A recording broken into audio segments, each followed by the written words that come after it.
Naiz irratian, bigarren kafea.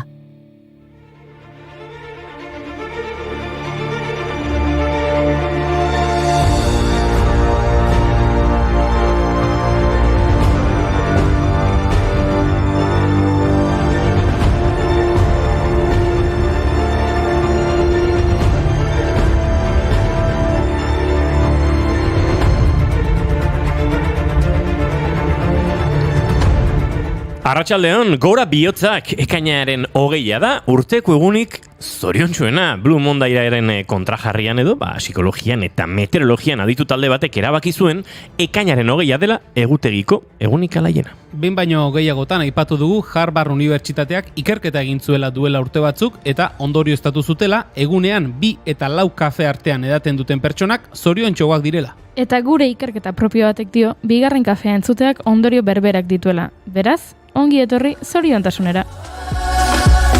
Zeruan irria, zoruan dantza, zoriontasuna. Ikerketa serioa garatu dugu, hainbat aditu elkarlanean jarri eta bigarren kafea entzuteak sortzen dituen ondorioak aztertzeko, ez pentsa? Asamblea de Majaras, txura gehiago horrek.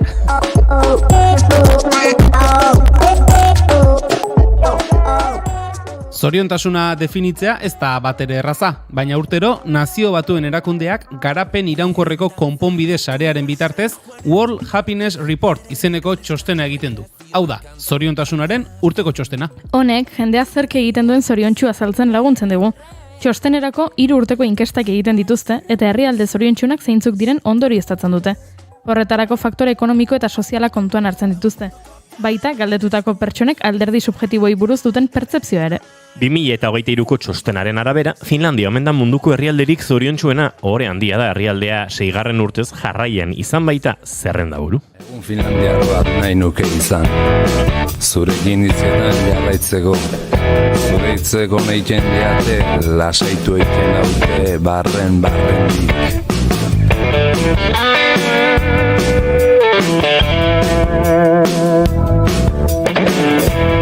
Parabisuaren gaia artean izun, eta zukerantzun bai parabisuan futxu eder asko daude, baina infernua ere antxe egon daiteke. Finlandiar bat, Finlandiar luze bat.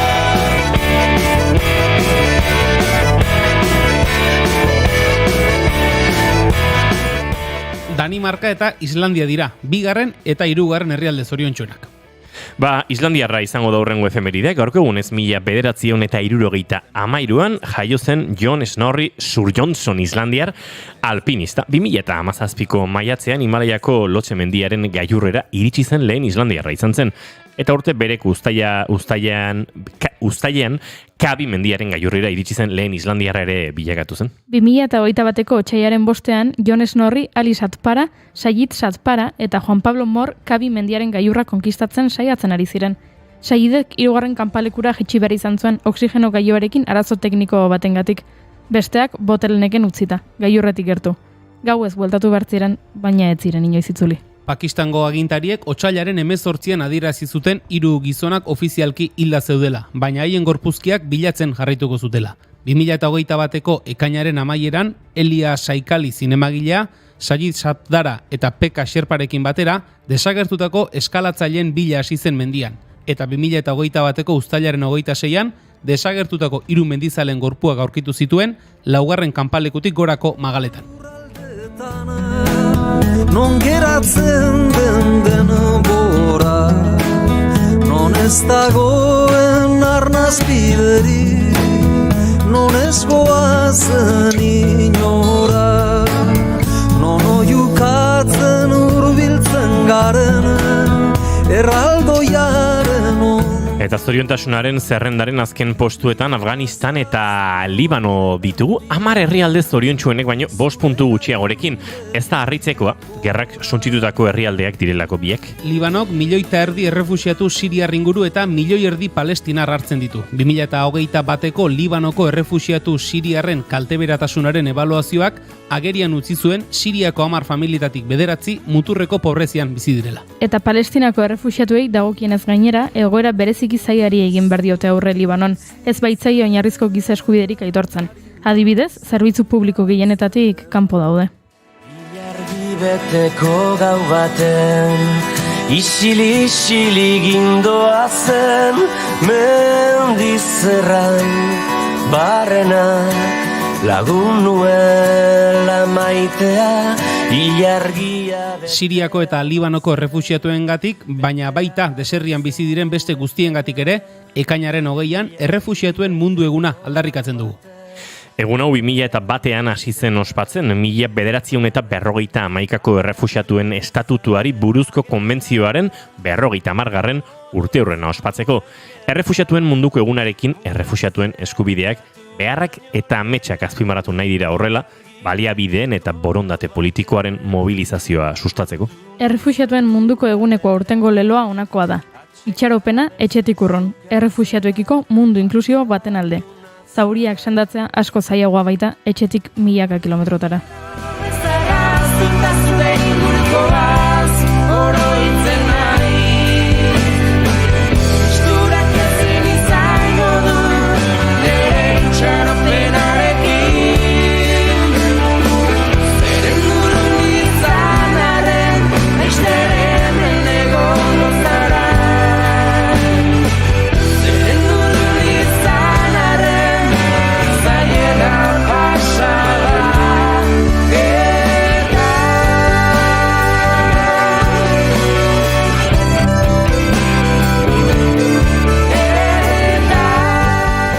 Zoriontasuna neurtzearena aspalditi datorkigu Buda, Konfuzius, Sokrates, Aristoteles denak zeuden zoriontasunaren kontzeptuarekin jiruratuta. Eta ez pentsa, hau nazio batuen kontua bakarrik denik, gurean ere interesatzen zaigu. Bai, duela gutxi jakin genuen Euskal Herriko Unibertsitateko Gizarte Psikologia CCE ikerketa taldeak zientifikoki egiaztatu duela korrikan parte hartzeak eragin psikologiko positiboak dituela. Zientzialarien arabera, korrikako parte hartzaileek ongizatearen adierazle maila handiagoak erakusten dituzte korrikan parte hartu ondoren, eta aurretik baino galdun ez momentu baten hemen, eta badakizu ezer, zoriontasun maila horrek iraun egiten duela, korrika bukatu eta 6 astetara ere. Agian horregatik, gaurko egunez 2014an Rise Your Life egin zuten Galesen lehenengo aldiz. Galeseraren aldeko hizkuntzaren lasterketa, Euskal Herriko euskararen aldeko korrika lasterketan oinarritu zen. Aide korrika, ala zankoa, aide korrika, arraio pola, aide korrika, ida korrika, aide korrika, behon deigula.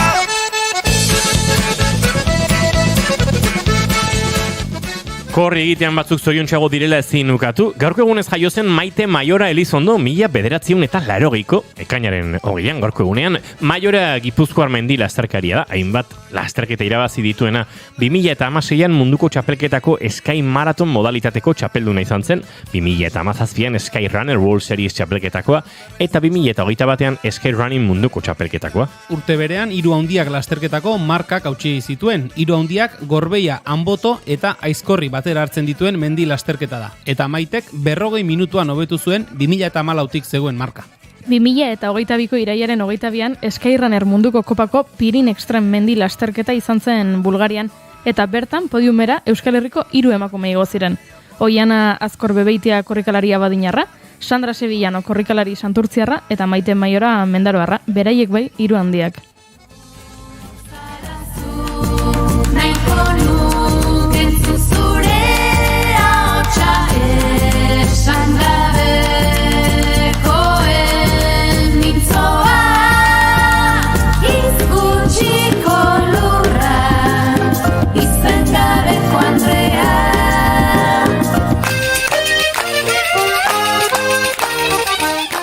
Ba, gu ere 3 gara, baina ez hain handiak, beraz gaurko gonbidatuak aurkeztu beharko ditugu. Parean jartzeko edo?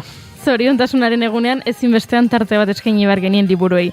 Amesgile Argitaletxeko berrikuntzak ezagutzeko aukera izango dugu. Esaten dute, astoak zoriontasunaren ondorioz negar egiteko gai direla. Ez dakit, egia izango den ala ez, baina badezpada ere, Astotrek proiektuko Aritz Aierbe, gonbidatu dugu gurera. Eta ari gara Yellow Day gora eta bera, eta Juan Ignacio Artxoga, aserretu egingo zaigu. Ilunak argitzen tartean, horrelako egunen jatorriaz hitz egingo dugu antropologoak.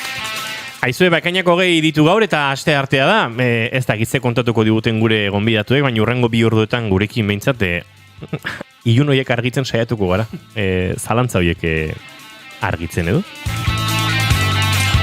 Ongietorri bigarren kafera, naiz irratian zarete.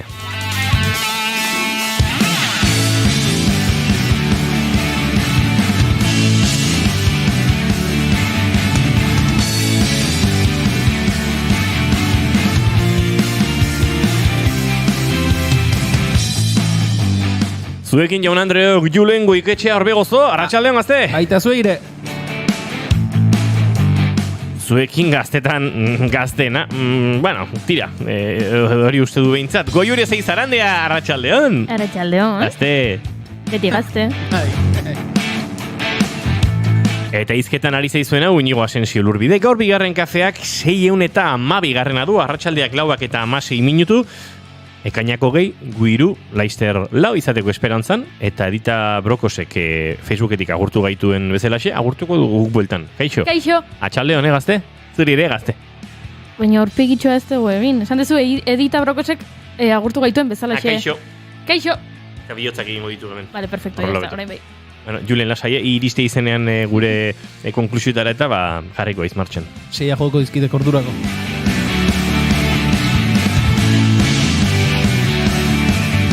Horixe, naiz irratian zaretela bigarren kafean, ongietu horri guztioi.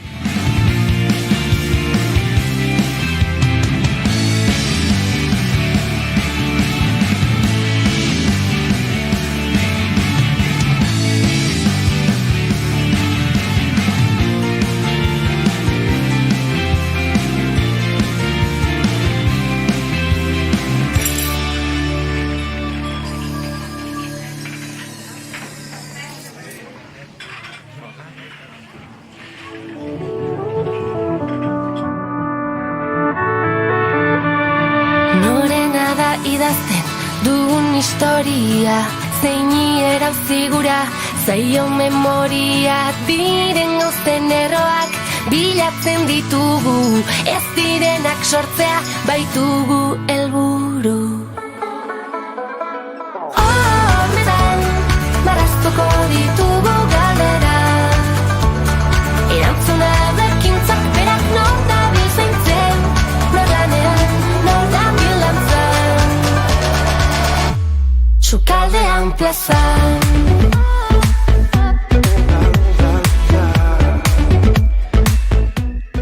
Orainari kantuan Sune eta Moonshine Wagon, eta gu orainari helduta maite dutekin gaurko saioa abiatzeko. Prest Julen Goikoetxea, zein da hasi algara.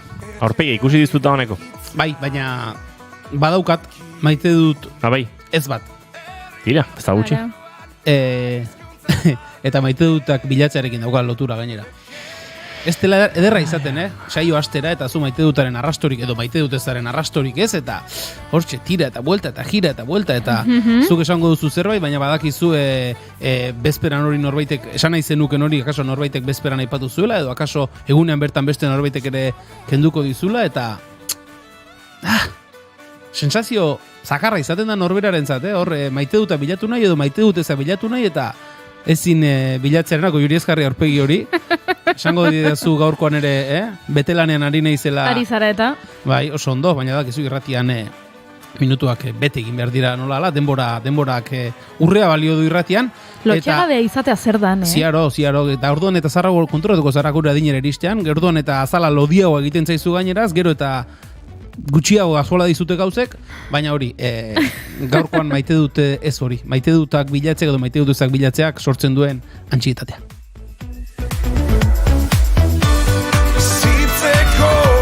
Bizitzeko modu bat,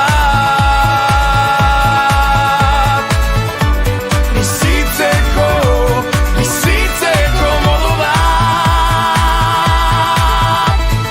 Hormetan, marraztuko ditugu gale. Eta zure maite dutago juri zen da?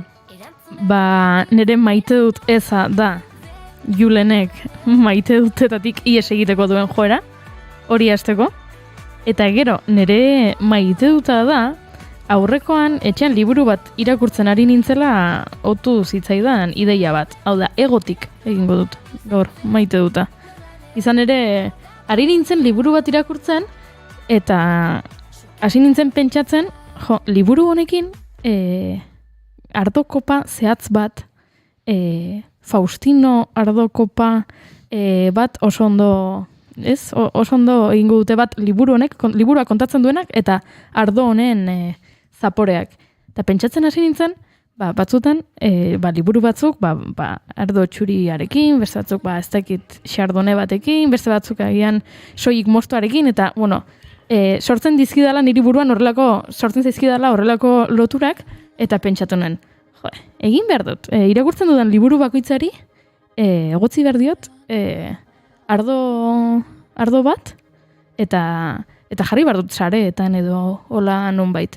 Eta ideia hori, oso guaia iruditzen zait, naiz eta nerea den, eta hori izango da nere maite dut. Nere maite dut eza izango da, konturatzen naizenean ziurrenik jada norbaitek egina izango duela horrelako zerbait, eta hori nere maite dut eza izango da. Baina momentuz, maite duta da, eta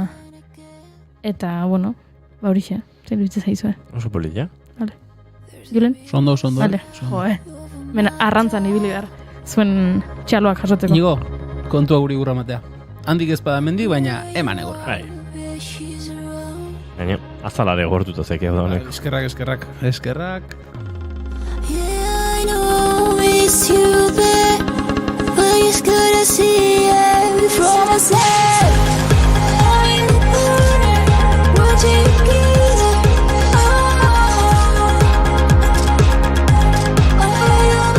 Banik maite ditutola kasualitate, akaso hain kasualitatez direnak, baina atzo banebilen, banabil azken egunetan, nahiko korapilatuta, barrenak korapilatu xamar, eta badokat lagun bat oso terapeutikoa dena, eta, batzutan arekin egoteak hola mesede, eta hone egiten dizut, arnasa bere tokira eraman, eta antxitatea pixkat jetxi, eta badauka gaitasun hori, pentsatu nuen, idatzi behar diot, aspaldi gainezkia hon, eta pixkate, hola, beharretik, ez, zenbu zaude baizik eta behar dut zurekin gehatu pixka bat.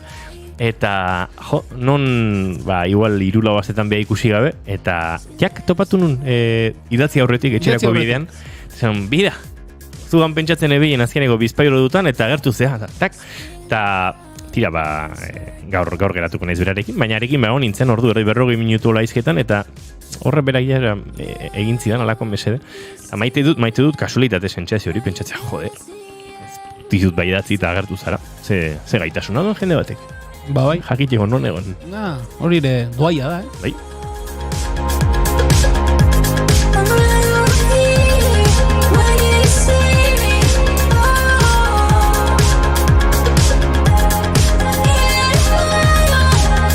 Gure gorko lehenengo gonbidatuari bere maite dut askatuko diogu? Bai, dagoeneko hemen dago eta. Eta dagoeneko etxea hau ezagutzen du eta bere dinamika, beraz ez dugola, ez uste gehiagizkoan harrapatuko betzaida hortaz da arratsalde honetan gitu horri. Atxalde honden hori. Ondaltzea? Bai, zoke bai. Bai, ez esan beharko, hortzi gabiltza. Gaur pozik egon behar da, ezta? Hoixe, gaur zoriontasunan eguna nola dan, tira. Ala beharko du. Hoixe. Zein zure maite duta? Bueno, asko daude, baino guain udan, lasai hartzea denbora, bai, nahi dezuna egiteko. Eta ez sentitzea errudun. Ze askotan, errudun sentitzen geha, ni ere. Eta orduan, hori da nere maite duta. Ze hona.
Arratsaleko 4:25, bigarren kafean, bagoaz, aurrera gure lehen gonbidatu agurtzera.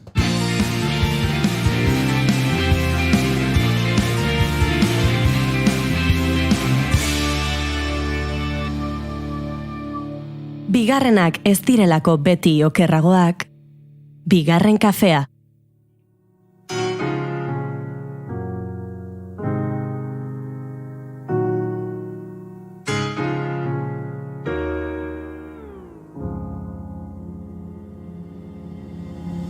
Dites-moi d'où il vient, enfin je saurai où je vais. Maman dit que lorsqu'on cherche bien, on finit toujours par trouver. Elle dit qu'il n'est jamais très loin, qu'il part très souvent travailler. Maman dit travailler... Pasaden urtean, Blue Monday delakoari buelta ematen saiatu ginen. Urteko egunik tristeena omen da urteko 3. astelehena. Kontzeptua irauli nahi genuen, eta soilik zoriontsu egiten gituzten gauzetaz ariko ginela hitz eman genuen. Horregatik, Javier Muguruzak hain ongi dioen bezala, liburua eta kafea izan genituen izpide, Amesgile argitaletxeko Betsaida Urtaza Elizbururekin.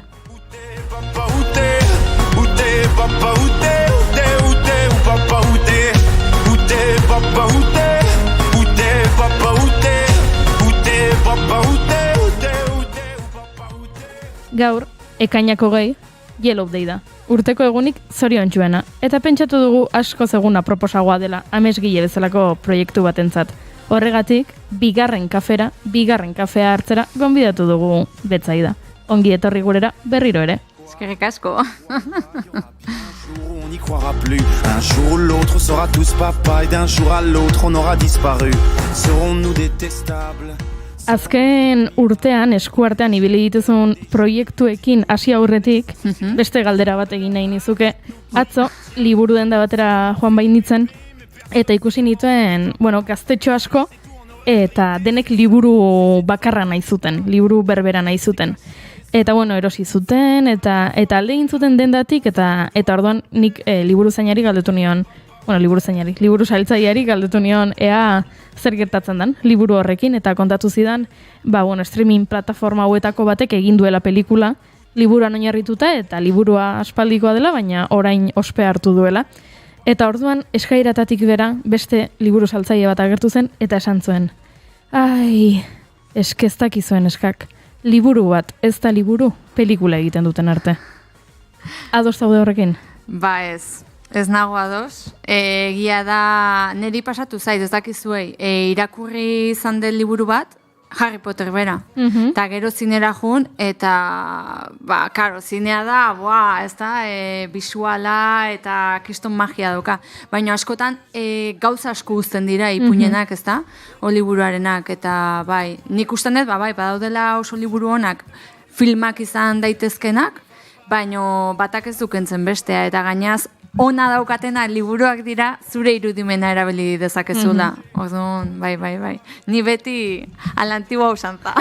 Oso irakurle denak, irakurle porrokatu denak normalean gorrotatu da. Ez ditu gustoko egizaten pelikulak. Badagoelako askatasunaren muga bat hor, liburua oso zure egiteko gaizara, asko irudikatzeko, asko sortzeko. Pelikulak dena mugatua guztien dizu, eta gainera hori zati asko galdu egiten dira. Eta da pena bat, baina hau aztu da, beste aztu da, eta ez, liburua da liburu. Gero filma egiten dute, eta oso ondo, baina bai. Geratu nintzen esaldiarekin, ez? Esaldiari bueltak ematen buruan, eta hasiera batean pentsatu nuen, ze tristea hori, baina gero pentsatu nuen, agian gaztetxo hauek ez lukete udara honetan hainbeste irakurriko, ez badute horrelako pizgarri bat edukiko, ez da? Pelikula gustatu zaie eta orain liburuak erosi nahi dituzte, eta gaztetxo asko zeuden benetan liburua erosten, beraz, bai, liburu zale hontzat, adaptazioak edo pelikuletarako egokitzapenak, ez zaizkigu gehiegi gustatzen, baina aldi berean sustatzen dute irakurtzaletasuna. Bai, gero da niri pena ematen ditena, direla modak bezala, ez da?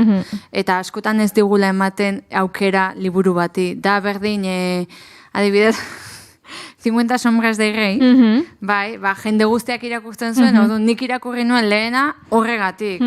Eta hola pila bat liburu bezala, edo Crepúsculo, esan zuen Harry Potter baino begoa zala, horregatik irakurtzen duzu. Edo filme bat jute zenen ikustea ere, ez da?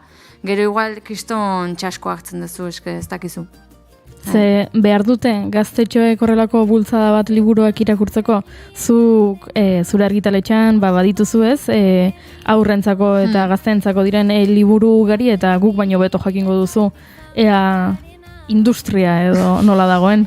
Bueno, nire ez naiz hemen aditua, Baina bai, nik ikusten detena da, badaudela guraso asko bultzatzen dutela aurrei irakurtzeko, eta hori txikitatik izan behar den gauza bat da, ezta? Berarekin irakurri, egunero, gero berak nahi badu, erosi edo ze askotan, nahi dut, ez, denbora galtza dela, eta, ez dakit, baina batzuei bultzatu behar zai, eta gehien bat, nik ikusten dut 10, 17 bitarte edo, egia da ere eskolak ere asko derrigortzen dula, eta horrek ere ez du nire ustez on egiten, ze bakoitzari gauz ez horreina gustatzen zaizkigu. Eta ez balin badiozu aur bati aukera ematen ikusteko ze gustatzen, baina bueno, hor gauz asko daude. Bakoitzari zerbait gustatzen zaigula aipatu duzu, gauza desberdinak, eta horretaz asko dakizu, gauza asko dibertsifikatu duzuelako azken urtean amesgilen, ez da? Aipatuko ditugu. Poza ematen du, ez? Iritsi eta oraindik ez dakit, nahiko hasi berria den argitaletxe batean, eskuartean horrelako produktu festa ekartzea. Eta gehi utzi ditut etxean, 15 bat edo izango ditut. Pentsa, ez da makala. Bai. Ditugu 2023an argitaratuak adibidez, Braveness aizpaketa altxorra, Muxu eta besarkada magikoak, oso polita. Mateo Misteriotsua, Anaren itzalezkotoak, Unaxen atea, joango gara pixkanaka denak aletzen. Hor da, bilbetza idazea. Estresatu da, ezkerreskubi, bai, hau, beste hau, tak. Bai, ematen du hemen, psikomotrizia eriketa bat jarri diogula, Eske multitasking egiten dut, orduan, nola aurrekoan elkarrizketa hasi genuen Malen eta Itsasizarra liburuarekin, aurrentzako den liburuarekin, oraingoan hitz egingo dugu gauza oso desberdin batetaz. Eta hasiko gara Mateo Misteriotsua, Anaren itzal ezkutuak liburuarekin. Ze honek ez du Malenekin zerikusirik. Hau ez da, karramarro, izurde edo, ez dakit, marrazoi buruzko liburu bat. Hau, helduentzako liburu bada. Bai, helduentzako da. Nik esaten de, 5 entzumenezko liburu bat dala. Pixu asko dauka euskal kulturak, gastronomiak, horretaz gain familiak, maitasunak, eta hemen sartuko asko, baino Euskal Herriko pertsona dauzko pixka bat estereotipo batzuk, ez da? Eta horien artean, ez gehala oso... Beroak. Ez gehala oso beroak, ez da? Pixka bat hotza gehala, eta horrela. Odun, liburu hau da bikote baten erlazio normal bat, zure izan daike, goiuri, nerea, zue biona. Eta dauka bere gozo puntua, bere pikante puntua, grazia, eta bai. Eta nolatan, helduentzako liburu bat, badakigu ez, hasiera batean, gian amesgileren irudia, bazela pixka bat, aurre edo gaztetxoentan oinarritutako argitaletxe batena, eta honekin, jauzi bat edo eman nahi izan duzu. Hau da, Luai Dalgaren bigarrengo eleberria, baina hontan da oso ezberdina. Berak idatzi zuen Maixa zela Alzheimerraren inguruan, historia erreal bat 3 belaunaldikoena, eta hau da gainaz trilogia baten parte. Eta pixka bat, izan da, barrua ere askatzeko, eta, jendeai erakusteko ere, ez dala lotxauki behar, bizia bizin behar da, bizi bat bakarri daukagu, eta esperimentatu, eta beldurre gabe, eta eta gero ere, bultzada bat jendeak euskal kultura ezagutzeko betogo, euskal turismoa, gauza oso politak ditugu hemen. Atzerrian ere gertatzen da, eta da oso ona, jendeak irakurri duenak superadiktiboa da, eta oso irakurterreza. Mutientza den eskantzat, Zein da izenburuaren azpian dagoen... Izenburutsua? Bai. Anaren itzal ezkutuak. Mateo Misteriotsua, Anaren itzal ezkutuak. Mendik genuen ikusten eta horre... Sortu ditolako... Pues mire, ona. Azala ere bada pixka bat misteriotsua. Bai, pixka bat erakusten du loraldia, bai, hasierakoa, normalen erlazio batean, hasierak, izaten dira pixka bat, bueno. Betzai da lotxa ematen dizu, ez? Hitzetan jartzeak liburuan gertatzen denak. Ez, pixka bat, bada erlazio baten hasiera. Orduan, pixka loraldia, eta ezagutzen, ez da, beste pertsona, zure burua ere ezagutzen, eta bai. Pasio handiko uneak. Bai. Esan duzu trilogia baten parte dela, baina momentuz lehenengoa dago argitaratuta soilik. Bai, dena ondo juten bada, bigarrena hurrengo urtean. Eta zer egin behar dugu bigarrena ziurtatzeko? Jendeak erosi. Lehenengoa erosi beharko du, bigarrena gerta dadin, ezta? Bai, eta erosi dutenak oso guztua, Bai, gehiagoko gogoa gelditu zaie. Esango dugunik barrutikola erakutsi duzunaren arabera, nahiko erres irakurri daitekeen liburua dela. Bai. Aurten udaran ondartza eramateko moduko ere badela. Oso ona, udako eharra. Eta neguako ere baita berotan sartzeko. Udak ja berotasunak sortzen ditu bere kabuz batzutan, honekin gehiago. Bai, hoxe, pixka gehiago. Akaso hori poltsoan gorde eta bainutxoa hartzera joan. Bai. Ez kara eta gehiagotan sartuko. Ez, baina bai, gomendagarria, Benetan gainaz Gipuzkoan ez, Gipuzkoa eta Bizkaia artean dago egina. Eta oso ona. Bai. Mateo misteriotxua anaren itzal lezkutuak. Udako irakurri iruok, Ados. Vale.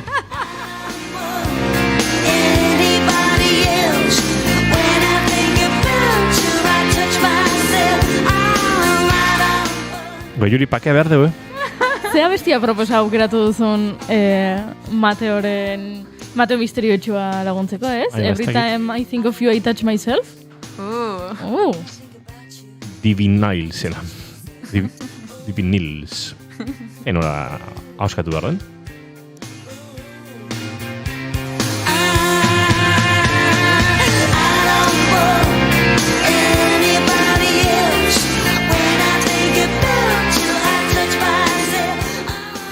Lau ginen, baina bost ginen, baina orentxe jabetu gara, bosgarren oso presente dagoela, ze badabil elbi bat hemen bueltak azkeneko orduetean, eta momentu batean streamingen ikusten gintuztenek Julen ez zuten ikusten, Euliak erabaki duelako haren kamararen muturrean jartzea. Bai, oraintxe nik daukat hemen eskubitan. Bueno. Mikrofono bat beharko du igual. Ez, mesedez. Auskalo.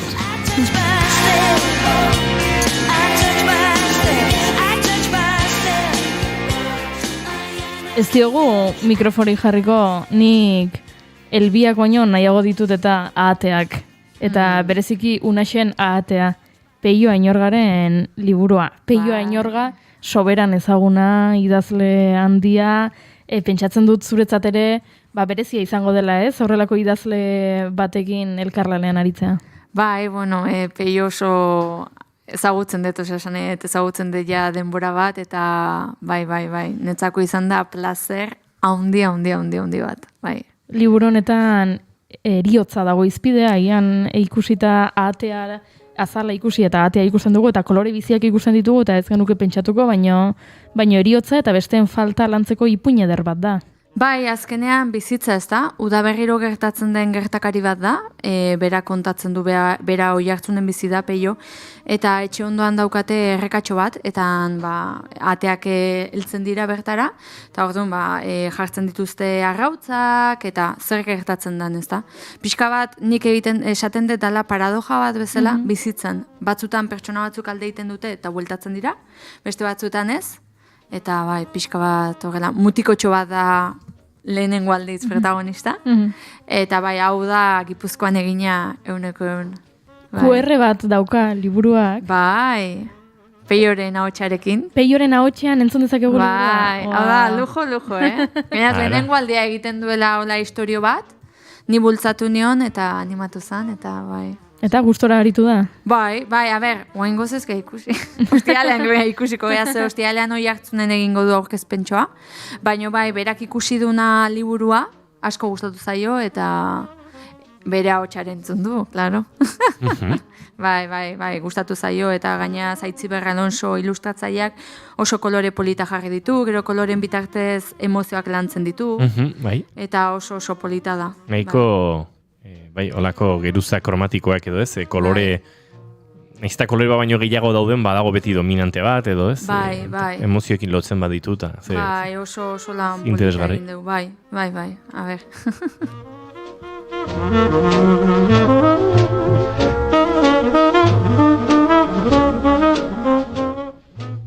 Baina horretaz gain, ipatu dugu adibidez Braveness, aizpak eta altxorra, 6-9 urte bitarteko gaztentxoentzat, abentura bat du oinarri, kontatu pixka bat. Bai, aztu intzaitek hartza.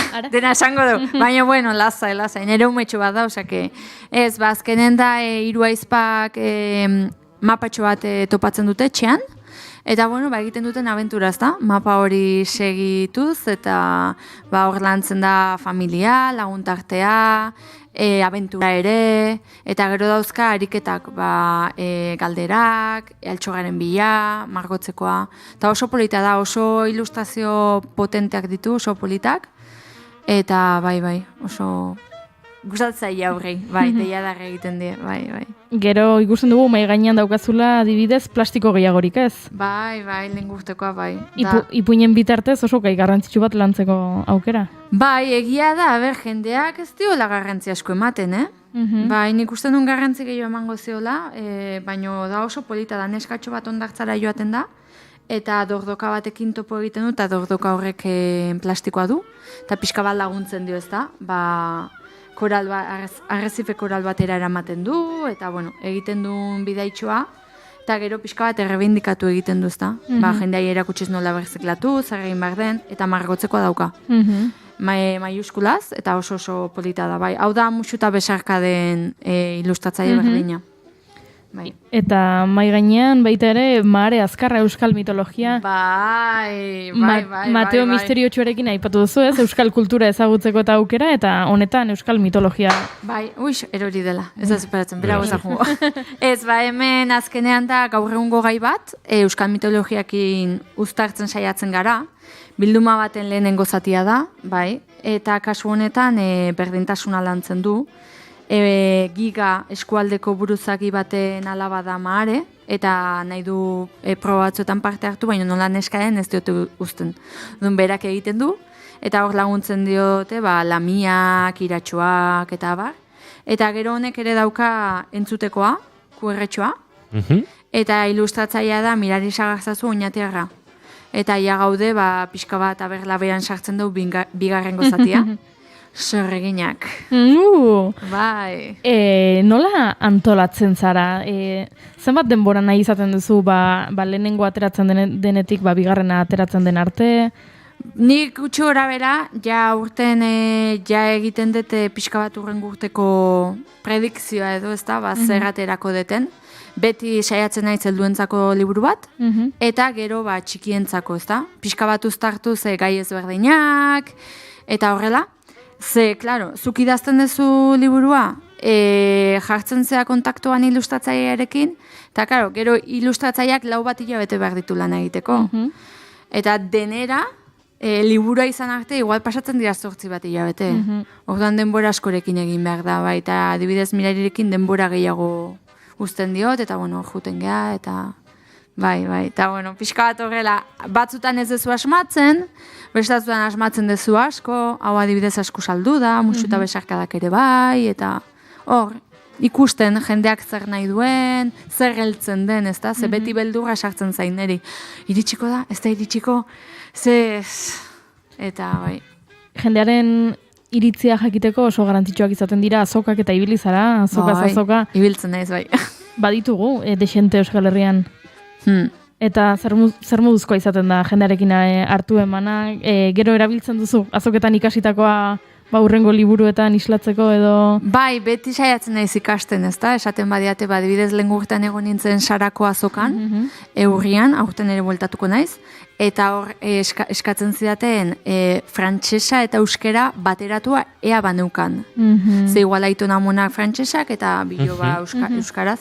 Orduan, aurten atera deten musuta besarkada magikoak, guain euskera zekarri dut, baina euskera inglesa, euskera frantsesa eta euskera gaztelera atera dut.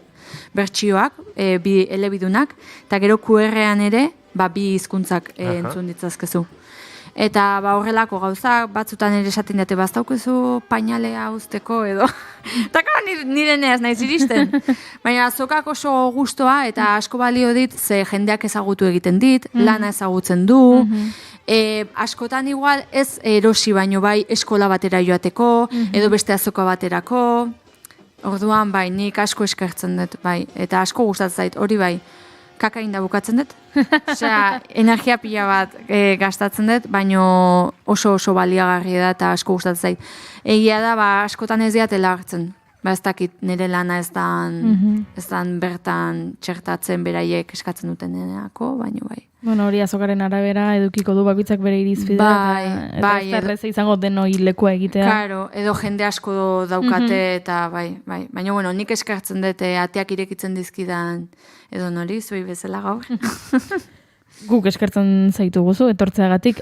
QR aipatu duzu, musu eta Besarkada magikoak liburuan, aipatu dugu, Unaxenatean liburuan ere QR-a, beharrezkoak dira gaur egun liburu bat saldu alizateko horrelako balio erantxia ematea? Nik usten dut ez, baino ala badibidez musu eta besarkada magikoak eta musuak eta besarkadak txiki-txikiek ere entzun ditzakete, ze oso didaktikoa da, da beraiekin egiteko, ez da musu ematen dituzten beste liburuan elefanteak, ez dakize hemen unikornioak, dragoiak, eta beste xamana bat ematen dio, entzuten duzu eta umea pasatzen juten da, musika dauka, hotxak ditu, eta baita ere izan daiteke ona igual ikusi ezin duen aur batentzat, ez da? Eta helduentzat ere, azkenen aur literatura da, baina helduentzat ere izan daiteke. Bai, nik adibidez Mateo nahi nuen egin, baina ez nuen oso faktible ikusten eske horri alde asko dira. Baina, bueno, zein edaki.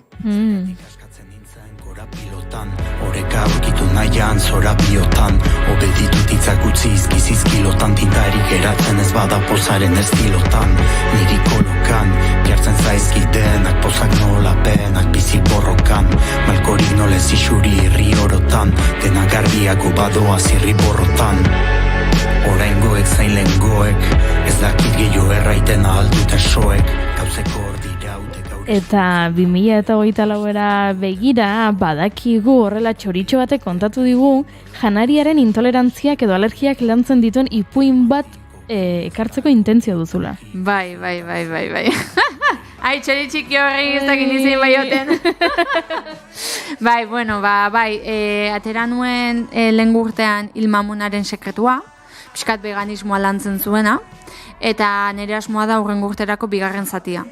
Intolerantziak lantzen ditu, errezetak izango ditu aur guztiek edo pertsona guztiek jan dezaten berdina, eta oso ipuin polita. Aber nola juten dan. Ideak dauzkat, gero ez dakit nola errotuko ditu da, baina aurtengoa gainaz bukatzeko dauzkat guain dio, ze lan gehiago datozte. Sorterik onena opa dizugu datorrenarekin eta dagoeneko dituzun liburuekin, azoketan eta bueno, argitaletxarekin orokorrean jarraitu lanean orain arte aritu zaren bezala horrelako liburu politak eskaintzen gaztetxoentzat eta helduentzat eta hitz ematen dugu betzaidazuk derrigortu gaituzun bezala, Mateo Misteriotxo irakurriko dugula uda honetan. Bai, mesedez, ze hurrengo urtean bueltatzen banaiz, nire esatea ze gustatu zaizuen, bat da beste. Bueno, agian irakurketa egingo dugu, zatitxo bat hartu eta irakurri. Eta igual ikasiko zu, zer? Zein edaki! Zein edaki! Eskerrik asko betzaida eta beste bat arte. Zuei, mila esker. Izan ondo.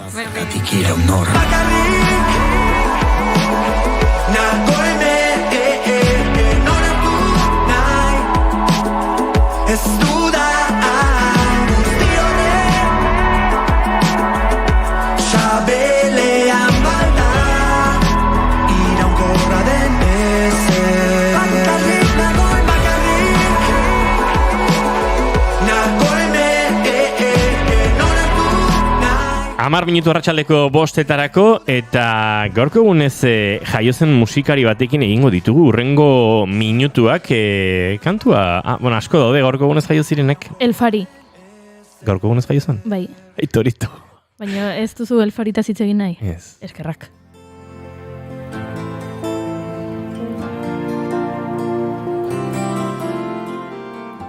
Tasketxen Alabaman jaio zen Lionel Richie 1949an farietzen nuen nahi eta hola gizonkote xamar. Soulean eta popean bereziki ibilitako musikaria, Commodores taldeko kide izandakoa eta honek inoiz aipatu dizuegun Motown ziginoarekin ere lotzen duena. Hortik aurrera ibilbide bakarkakoari heldu zion 81etik aurrera eta hortxe hainbat lan tartean Say Yes, Say No, nola da beste zingera bai, eta ez da konju bezalako kantu oso ezagunak utzi ditu. Say You, Say Me, hori da. Say You, Say Me, edota All Night Long bezalako kantuak, baina ez da konju aukeratu dugu. Minututxo hauek egiteko segituan zuekin eztabaidatu behar dugu doministikoen inguruan.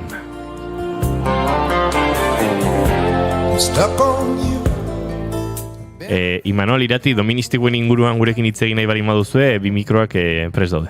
Guess I'm on my way. So hard to see that a woman like you could wait around for a man like me. Guess I'm on my way. Mighty glad you stayed.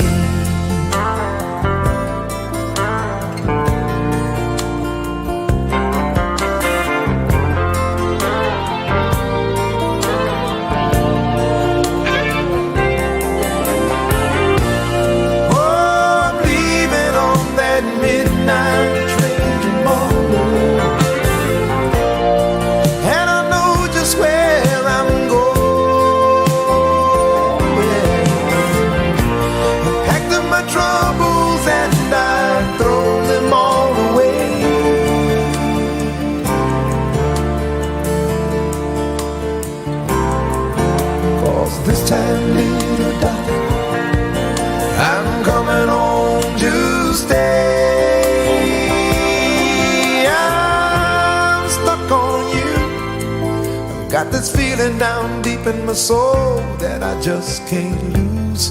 Guess I'm on my way. Needed a friend, and the way I feel now, I guess I'll be with you till the end. Guess I'm on my way. I'm mighty glad you stayed.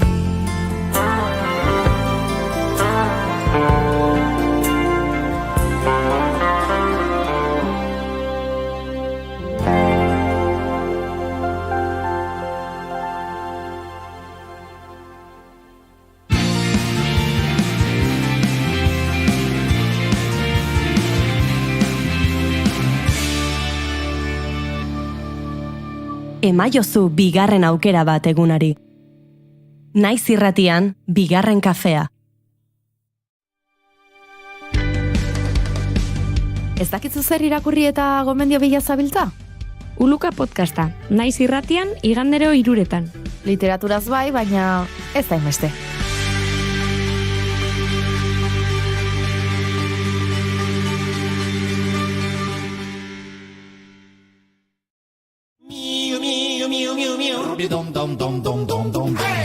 Hei, popon, hementxe Josh eta Jon. Garbitu belarria eta gozatu pila-pila. Irratitik mundura, Xatoken Moura.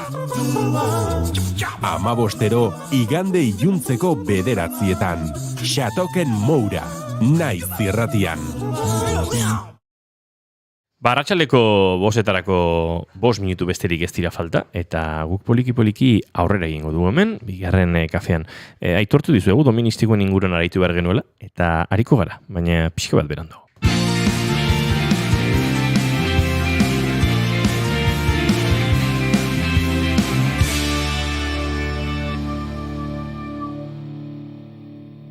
Bigarrenak ez direlako beti okerragoak, bigarren kafea.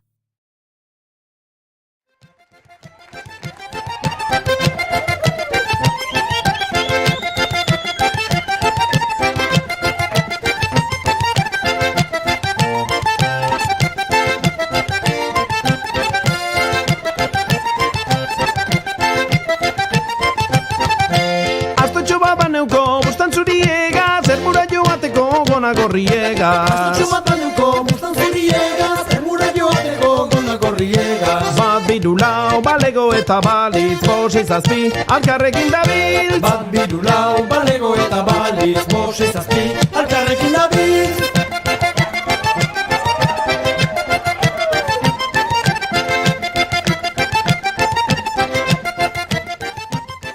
Bidaiatzean bi motxila eraman behar direla entzun izan diogu bati baino gehiagori saio honetan.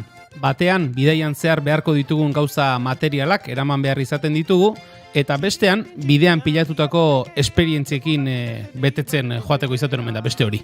Lehenak bizkarrean kilo batzuk eramatera behartzen gaitu, eta bigarrenak beste modu batera uzten du zama edo arrastoa guregan. Alkarrekin dabil. Bat birulau balego eta balitz, bost zazpi, alkarrekin dabil. Esan genezake bizitza erdia baino gehiago daramala bidaiatzen gure urrengo gonbidatuak. Bidean topatutakoa ezagutuz, bertatik ikasiz eta naturak eskaintzen duenaz gozatuz. Bizitza filosofia horretatik abiatuta jarri zuten martxan, Aritzek eta Helenak Astotrek enpresa. Astoekin bidaiatzeko aukera eskaintzen dute eta baita beste hainbat jarduera ugari egiteko ere. Hori bai, Astoak balioan jarriz eta erdigunean jarriz une oro. Azaleko lehen azalpen honetan sakontzeko, bigarren kafera bertara gonbidatu dugu, Aritz Aierbe, Astotrek proiektuko kidetako bat. Arratsaldeon eta ongi etorri Aritz. Arratsaldeon berdin. Arratsaldeon. Zer moduz gara? Ongi. Ongi? Bai, guztua. Eta Astoak ere bai, ongi? Bai, zaparra aukin pixkatu babestu behartu baino, ongi. Haiek ere, zer, beroarekin sufritu egiten dute, edo gustura biltzen dira, edo bero zaleak, edo nolakoa dira Astoak? Bueno, beroa guztia ez zaie, baino aterpe, itzala eokitzea importantea da, bai, elbingatik, garai hontan elbide xente biltzea eta itzaletan gutxiko atakatzeia, bai.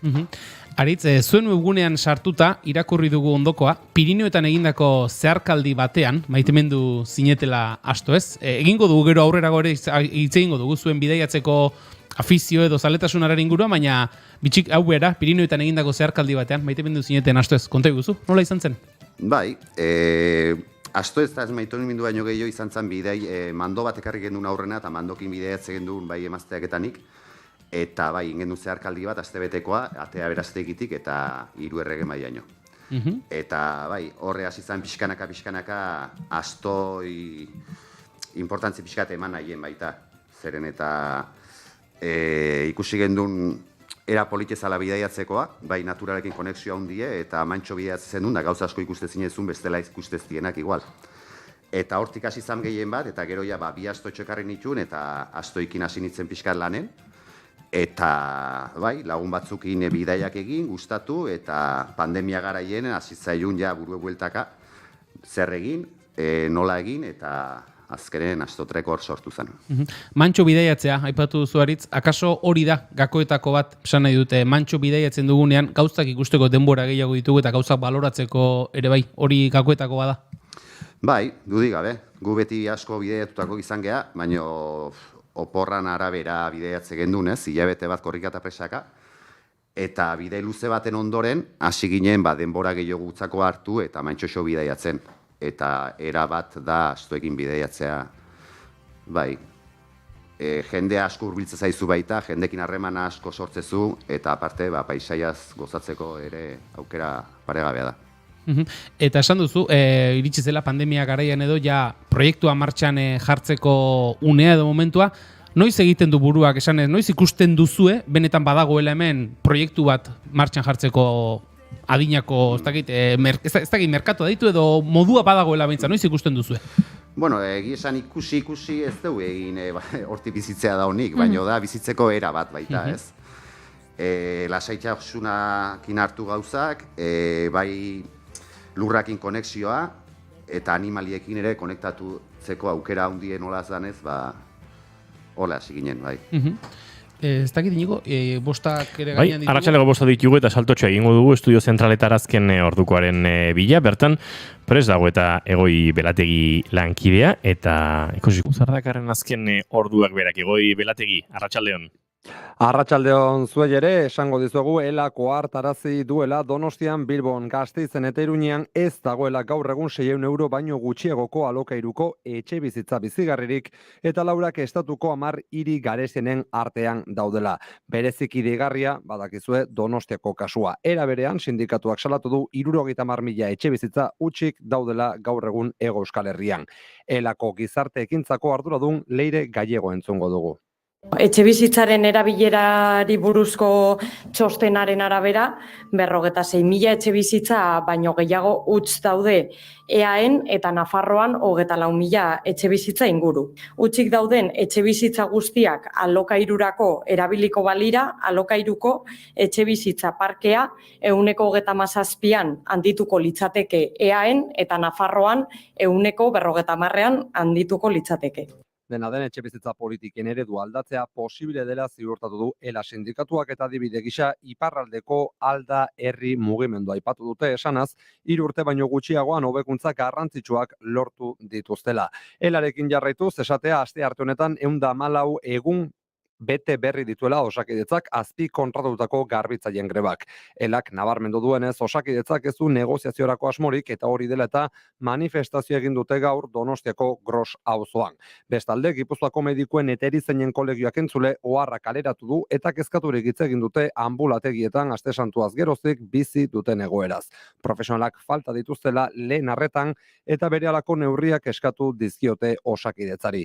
Eta Erandiora begira 60 bat egoiliarrei zerbitzua ematen dien Erandioko San Jose egoitzan medikurik gabe lanean ari direla salatu du EH Bilduko udaltaldeak gaur goizean. Jabetza publikoko adinekoen egoitza da, baina gizatzen enpresak kudeatutakoa.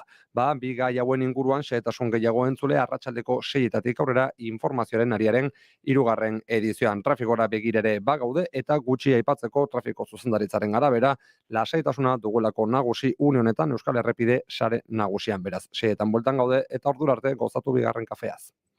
Euskarik asko Egoi Belategi, arratsaleko 6etan esan da bezala, informazio gehiago. Gu Astotrek proiektuarekin ari gara, eta Aritz Aierberekin proiektua hobeto ezagutu eta haren xehetasunak ere ari gara. Pixkana aletzen Julen. Barkatu Julen, oren bai. Bai, aritu gara nolabiteko sarreratxo batean kokatu gara, eta Aritz sarreran ere ipatu dugu, zuek urte asko daramatzazuela, egin dituzuela bidaiatzen, eta leku askotan barrena ibili zarete. Egiguzu, egin dituzuen bidaia guztiak kontatzeako denborarik ez du izango, baina egiguzu, nolabait ere laburpentxo bat zenbat bidaiatu duzuen, eta non ibili zareten, eta zer ikusi eta zer jaso duzuen bidaia horietan. Barkatu, Aritz, oren bai. Bai, guazi ginen gehien bat oporralditako bidaiak egiten, ez? Hilabete bat hartu abioia eta bai Latinoameriketa edo Asialdea eta hemen ingurune bai furgonetatxo bat daukeu eta asko bidaiatze dugu. Baina, gehien bat izan zen, orain dela 9 urte hartu gendun bai emazteketanik estedentzi bat eta izan zen 2 urte terdiko bidei bat. Eta hasi ginen Asian, India aldetik, Nepalen hasi ginen, gero India, gero Indonesia, Filipinas, pasagin ditun hor herrialde batzuk, urtebeten barrenen, gero honea etorri, beste hilabete bat familiekin da lagunekin egon, eta berriro Kuba jun ginen bizikletaz. Bizikletan bidaiatu gendun, eta gero Mexikoa pasaginen baita bizikletan ibiltzeko, baina han karreterak eta ezien hain lagungarrik bizikletan ibiltzeko, eta erabaki gendun bizikletak kendu eta motxilakin segitzea. Eta hortik, Mexikotik, Zentroameriketa guztia pasatu gendun baita, Kolombiaino aiatu arte, Kolombiatik gero baita hasi ginen pixkanaka beraka, Bolivian bukatu gendun. 2 urte terdiko bidei luzeoi, bai. Bidaia ederra eta pentsatzen dut, hasieran aipatzen genuen, ez? Motxilak aipatzen genituen batean, egunerokotasunerako behar dena, eta bestea, bidaian zehar pilatzen zoazen esperientzia hoiekin ere betetzen dena. Eta pentsatzen dut, bidaia horretan pilatutako esperientzia guzti horiek ere izango dutela, ez? Orain, gauzatzen ari zareten proiektu horren aipatzen zenuen biziz filosofia hori, ez? Gauzak modu pausatuagoan egitea ere, etorriko dela bizipin horietatik guztietatik. Bai, dudik gabe. Azkenen askotan konturatzegea baita hauze politiedan, kanpon denbo pixkat pasatze deunen, ez? Eta bidaiatzeko beste era bat azkenen hartu deu, bidaiatzeko modu asko dauden bezalaxe. Bai ikusi deu jendea gehien bat guibiligan herrialdetan nahiko pobrea izan die, eta lurra eta animalikin asko bizitzezien tokitan ibiligea. Da, pixkanaka kuriosidadez galdetzen, da mandon gauzek kuriosidadek, trekin bat ingen du mandokin Perun, Guarazeko Kordillera Blanka baita, eta interesatu ginen, nolako animalia zan, da pixkanaka handiken hasi zan baita proiektu honen ideak etortzen, bai. Astoa ez dakit, aritzuko beto azalduko diguzu, baina guk hemen beti lotu izan dugu, ez? Garraio zamalanekin eta horrelakoekin, ez dakit, astoaren inguruan dagoen irudi hori ari da aldatzen, edo oraindik ere badaukagu astoa erabat zamalanerekin lotuta, eta garraiorako animalia, ez dakit, sufritua bezala. Hondik irudi hori daukagu? Ne ustez baietz. Zeren eta guain ja astoa on irudie ez da ikusten. Astoa ez da lanen ikusten, astoa ikusten da bakarrik malkarra dauden tokitan, belatxo garbitzeko taola, baino bai, guke gaztetan ikusi deuna da zamaketa lanerako, bai simaurretako, bai baserritan marmitek herria jetxi eta gero autobusen Tolosa ekartzeko, beraztegin esate baterako hortako ibitzen zuen asko, eta baita igual garai baten artoa eta gari egitezan hemengo menditan, eta artoa errota eraman martzan jotzeko, eta igual bairaztegiko kasun jutezien aresoa, astokin kargatu, artoa, han jo, eta berriz buelta itezuen, ez? Bai, zamaketan importantzia handikoa, eta baratzen, bai, baratzeko lurren lantzeko, bai. Eta kexu gutxirekin lan asko egin duen animalia? Bai, kexu gutxi ez dakit, porque oskor fama igual dato, bai, hori ere, bai. Kexatzez alako, baino, bai, lan asko indako animalia da Euskal Herrin, urte asko dantzear. Eta, Astotrek esan dugu, marka edo izen hori jarri zeniotela zuen proiektuari, eta esango dugu, ibilbide ezberdinak eta aukera ezberdinak eskaintzen dituzuela, alde batetik, bai zuek jada prestatuta edo nolabait ere egituratuta dauzkazuen irteerak edo danadalakoak izango lirateke, eta hoien artean, azken aldian, nolabait ere berrienetik edo azken aldian gehiena hitz egin denen horretatik hasita aritz, Berastegi inguruan, 3 ibilbide antolatu dituzue, udalarekin elkarlanean, eta ez dakit, Berastegiren altxorrak edo erakusteko autua egin duzu, konta eguzu, apur bat horren inguruan. Bai, hau hasi izan proiektu hau pixkanaka martxan jartzen edo martxon, asteburu baten izan zen Berastegin hartzain kultura bultzatzeko eta arkumea baloren jartzeko 3 eguneko ekitaldik izan ziren, ostiraren hasi, larun baten, da gero iganden, da gu parte hartu gendun 2 egunetan, bai larun baten, da bai iganden. Larun batekoa izan zen bordatako bisitak, bai goizez eta bai atxaldez, eta goizet 50 pertsonako topea betezan, da atxalden beste 50 pertsonako topea betezan, ez? Eta, azkenen, lanketa horri jarraituz, Berasteko udala Tolosaldea garatzen, eta Josu Ozaitan laguntza izan dugu 3 ibilbideek pixkanaka diseinatzen juteko. Bai, azkenen da hartzain kultura baloren jartzea gehien bat, eta turismo jasangarria baita bultzatzea Berastegi ingurun.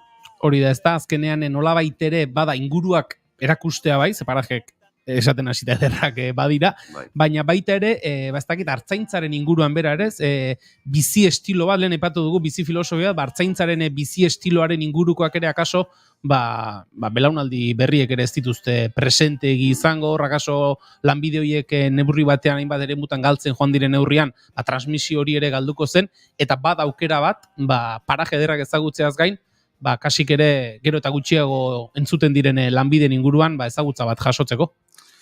Bai, hori da. Azkenen, nahiz eta hemengo umek herri txikitan bizi, ez daukate harreman handirik animalikin.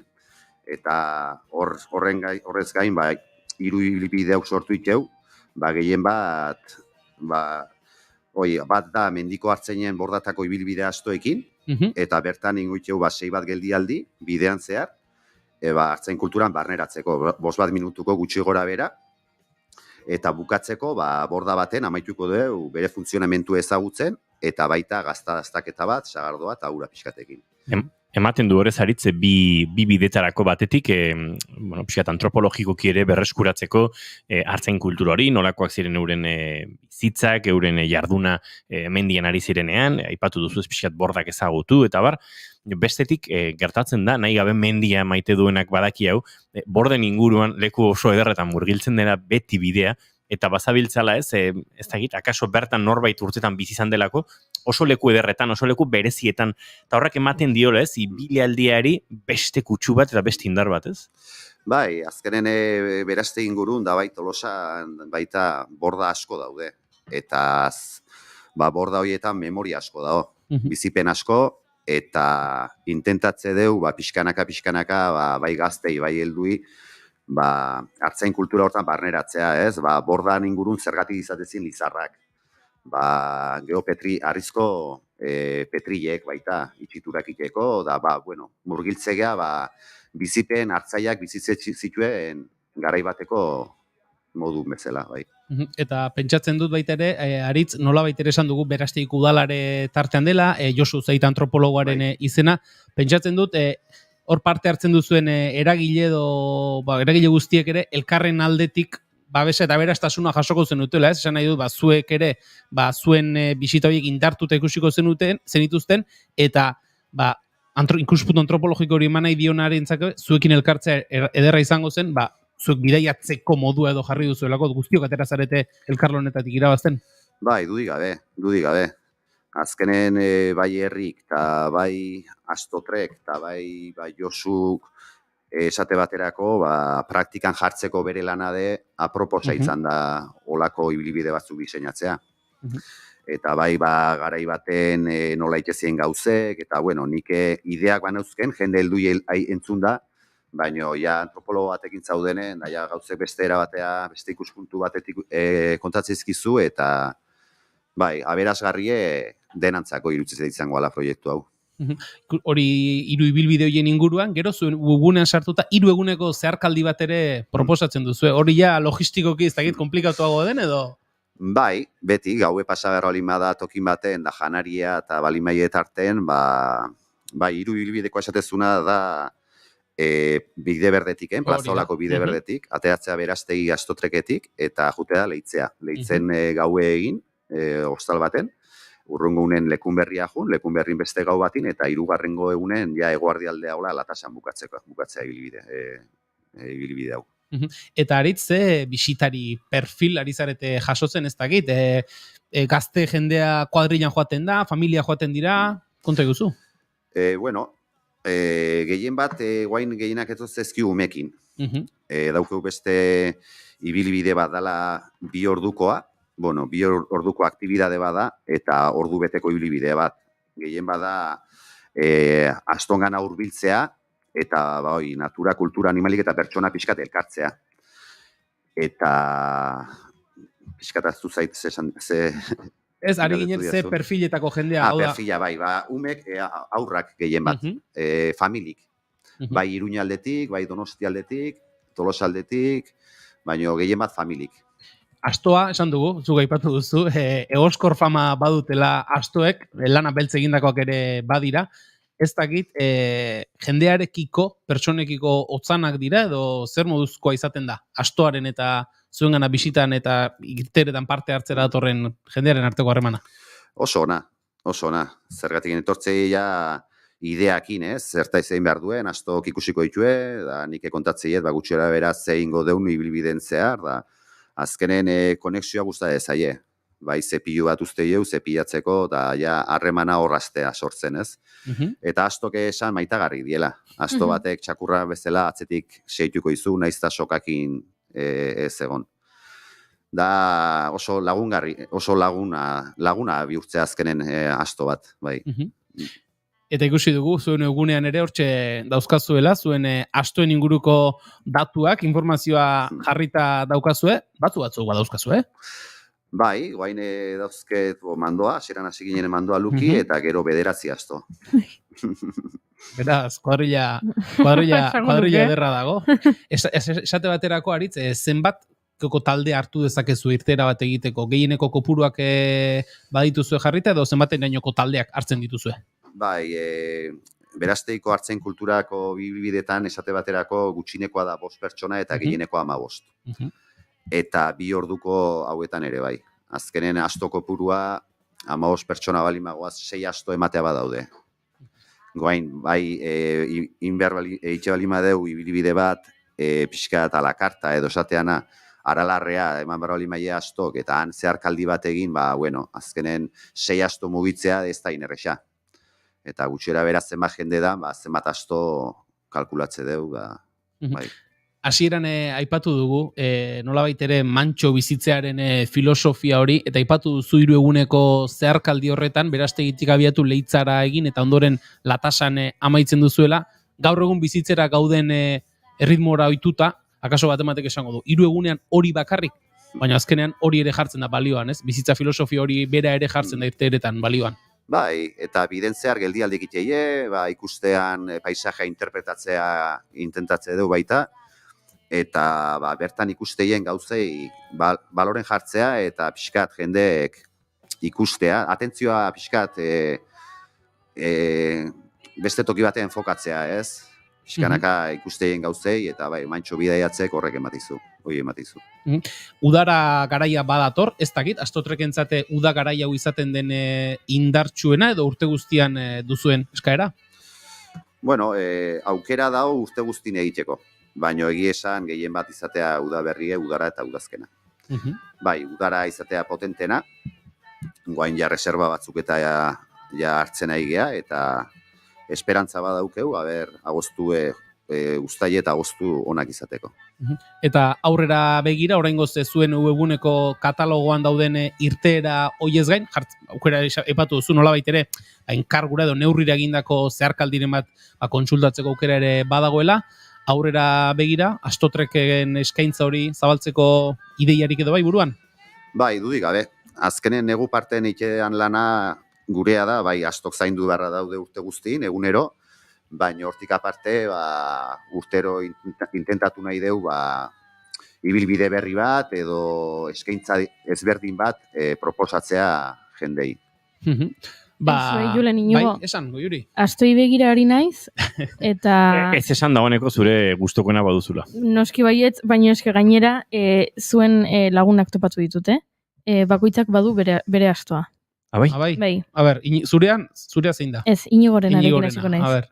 Inigo zu, Ameron zara. Ameron. Bai, arra eta taldeko abeslaria. Hori jartzen du webgunean, Asto ikusi nuen... Bai, jartzen dut, tamaina ertaineko astoa, hile marroi kizkurrekoa, leitza bat andoain arteko plazaola trenbideko geltokiari eta ondoko baserriari zordio izena. Gure lagunen txoko kutxuna da. Arrantzaka gehien ibiltzen den astoa da. Zu bezala? Bai, ba. Bale, eta Julen, jakine duzu zeintzaren? Peñasita. Venga, zuzara jai. Jai. Arra, todoterrenoa. Todoterrenoa. Izenak aurkakoa iradogitzen badu ere oso asto lasaia da. Asto sorotik etorria da, bizkaitarra. Handia eta marroixka da. Belarrietatik iletsua. Meskiren lagun mina, edo zein ibilbide egiteko prestatuta dago. Tira. Zer iruditzen zaizue? Ondo. Identifikatuta sentitzen zarete. Eta zu badaukazu astorik? Bai, nik Kami naiz. Kami. Bai, mimosoena jartzen durako. Japoniako shintoismo erlijioaren arabera naturaren espiritua da Kami. Asto ertaina da, beltza eta iletsua. Aintzergan bertan jaioa, lastana jasotzea gustuko du eta mantxo xamarra izan arren oso jostaria da. Ikusten? Ni bezala? Derentzako dago hemen. Bai. Tira. Ze gauza ona, zera, Astotreken webgunean, asto bakoitzaren definizioa, garrazkia, eta pixket norbera badoanean ere badaki, norden nor, eta... Jendeak eskatzen dizue? Alakorekin nahi dut edo? Bai, tarteka bai. Egoten dira horrelakoak. Bai. Akuera jarri ezkeo ez, azkenean. Eta beraz ikusi dugu, asto batzuk oso egokiak direla edozein irterarako, eta beste batzuk espezifikoagoak edo, edozein planetan ez direla egokiak edo ez? Bai, azkenen ibilbide luze bat egiteko, asto txiki batekin ere pixkat mantxogo bideatzezu, eta berez astok mantxo bideatze du, txikia eta batzuk bai oso lasa ibiltze dienak, eta, ibilbide luze bat egiteko, hobea da, zenbait garaitan pixkat bisixo de jutea. Bai, pista baten, esate baterako zoazela, eta, oso neketxu egitea mantxo jutea pista baten baita, ez? Pixkat komeni da baita Asto bizitxeagoa. Asto bai, ateltaxoa. Ados. Spoiler, eszeptizismoa indartzen duen humorea. Aritz ez dakit, esan gabe geratu denet esan nahiko zenuken zerbait geratu baldin bazaigu, esan lasai? Bai, esan dut aurreneko mendiko hartzain bordara ibilbidea, eta gero bigarrena da baita ikel deuna gaztategira bisita belazetatik astoekin. Eta esan nahi nuke, gazpio hartzaian gazta dastatu eta nola ikel duen ikusi, eta bere ardik ikusteko aukera de badaola ibilbide honetan. Eta ume txikiekin egiteko aproposena hause da. Dauzki 3 kilometro, 2 ordu erdiko ibilbidea da, eta eramangarriagoa da bordatakoa, baino naiz eta bordatakoa kilometro bat bakarra gehiago eoki, badauke desnibel bat pixkat potentexoa. Eta gero ja, 3. ibilbidea da, ja, hartzain kulturan hobeto sartzeko, da esperientzia osatu bada, hartzain kultura bere osotasunean hobeto ulertzeko. Bai. Eta, bueno, esan nahi nukena da, erreserbak egiteko, gure korreo zenbakia info@astotrek.eus dala, eta informazio gehiago dago, astotrek.eus webgunean. Hori izan da, entzulek ere beraz badakite, zuekin harremanetan jartzeko bidea zein izango litzeken. Aritz Ayerbe, Astotrek enpresako kidea. Eskerrik asko, bigarren kafera hurbildu eta egiten duzuenaren berri emateagatik. Eskerrik asko zuei inbitatzeatik.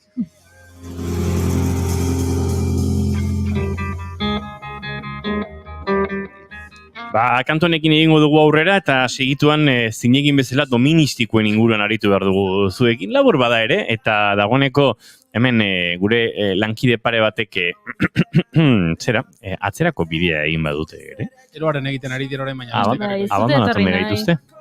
Segituan ekarriko ditugu, lasai. Zagiduanik. Asto oskorrak, Asto oskorrak. Eta gero atortxurroken inguruan eraritu behar dugu zuekin, gero Juan Ignacio Artxoaga dator, 38 minutu arratsaleko 6etarako, eta guk oraindik gauza mordo hemen bigarren kafean zuekin elkar banatzeko zaudete hor, naiz irratian.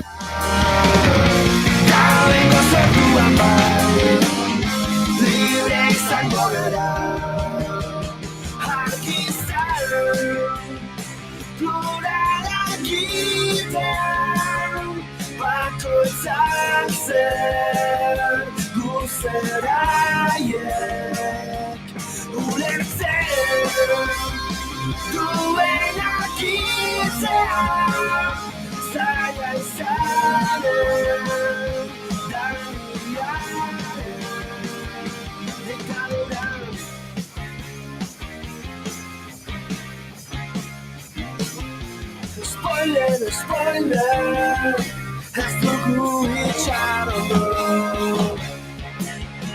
Ez dugu gehiago itxarongo.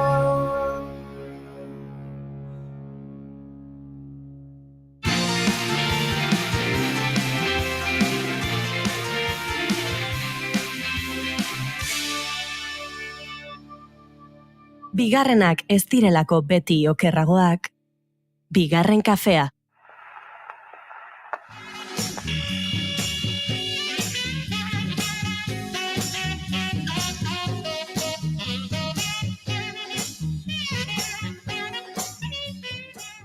Gramofonoa.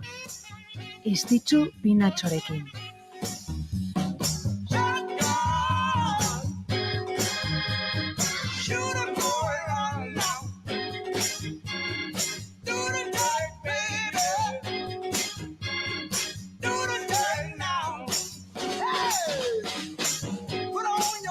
Estatu Batuetako hegoaldeko estatuetan barrena hasi dugu gaurko saioa. 1930ko ekainaren 14an Junior Walker jaio zelako Arkansasen. Saxofoi jotzaile bizia eta soul abeslaria bera. 1968an hasi zena grabatzen Junior Walker and the All Stars izenarekin. Motown zigilu ospetsuarentzat. Eta disketxearen estilari eutsi zion zutabetako bat izan zen gainera. Bertako bertze artista batzuk interpretatutako kantuen bertsio potenteak grabatuz. Shotgun hau izan zen bere estreinako abestia. Junior Walker ezimertzekoa, 60ko hamarkadako soula ulertzeko. Minbiziak eramantzun, orain 28 urte.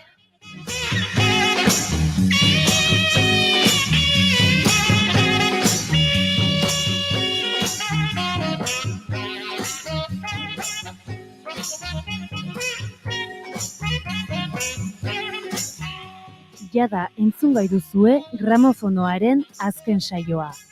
Gure webgunean eta podcast plataformetan.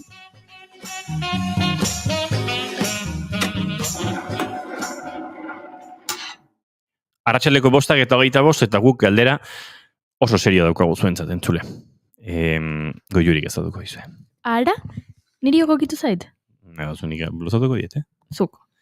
Entzule, momentu honetan, zuen bizitzetatik desagertuko balira, gaur ekainak 20, arratsaleko 5:25 mundu osoan desagertu egiten dira doministikoak. Oira, zuen bizitzetatik eta guztion bizitzetatik. Guztion bizitzetatik. Denon bizitzetatik desagertu dira doministikoak. Ez du inork doministikurik egingo. Zenbat denbora beharko zenukete konturatzen doministikoak mundutik desagertuta daudela. Entzulentzat da galdera edo guk erantzun dezakegu? Guk ere erantzun dezakegu, baina entzuleak idatzi dizagukete. 688 722 WhatsAppera, baita gure streaming bitartez jarraitzen gaitu zuenok, gure chat horretan ere, zenbat denbora beharko zenuketen. Imanol Gurrutxaga aditua da doministikoetan, eta maila ekarri dugu behartuta. Hala ere, adituagoa da Irati Etxeberria lankidea, eta ura han geratu zaigu iskutuan, baina adituena bera da. Barre egiten du. Alaren nik ezer baino lehen galdetu nahiko nioke bereziki Julenei. Aber, doministikoak badauken loturarik dolmen istiluekin. AC2 elkartu ditugun Inigo Asensio Elurbide. Barkatu. Zer? Ni isili nago. Bera izan da. Baina onartu bertzaio asko ematen diola, Asko ematen diola. Lantegi honi asko ematen diola. Imanol Gurutxagak. Gea galdu. Pausa dramatika. Zugo Juri? Zenba denbora beharko zenuke zuk? Bide batez, nik asko, beharko nuke, asko. Ni ez nitzake sekula ohartuko. Nik ere urteak beharko nituzke. Eta udaberri garaian eta udaberri garaia izan gabe ere, oetik esnatu eta doministikoka hasten den horietakoa naiz, urteko hainbat garaitan. Gainera doministiko egiterakoan badaukat berezitasun bat, eta da 6 egiten dituela jarraian. 6 beti? Normalean bai. Eta bos baldin badia suerte txarra egon guzin. Hori zuk edo zure lagun batek? Nik.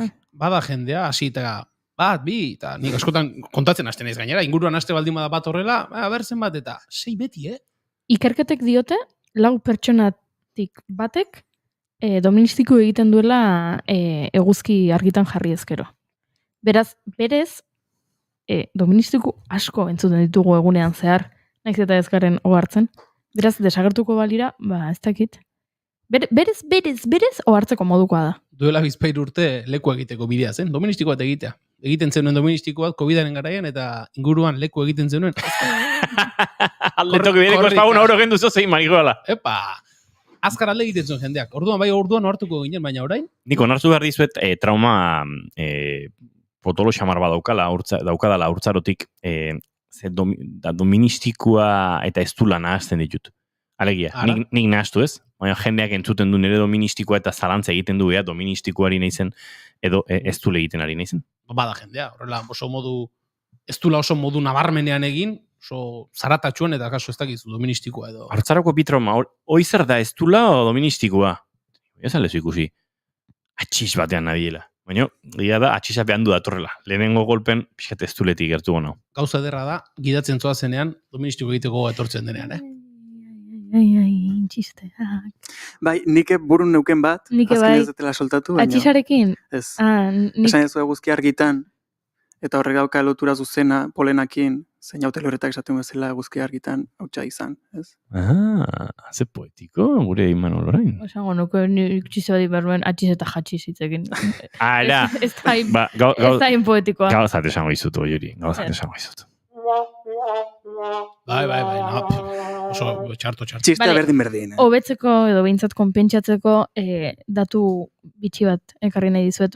Mexikon nola erantzuten duten doministiko egiten duzun bakoitzean? Txupito tekila? Ez. Inigok bezala doministiko bat baino gehiago egiten badituzu jarraian, behin egiten duzu eta esaten dizute, salud! Bigarren egiten duzu eta bui egiten dute dinero. Eta 3 egiten duzu eta bui egiten dute amor. Eta logarrengoan, tequila! Eta segarrengoan ja ez dakit. Ez dakit. Segarrengoan, etxek asko beratzen. Nera, bat, alaxe zitxoan, hiltzeko bezperan. Buruan neukan, zer hori, baina horrek olako copyrighta dukate.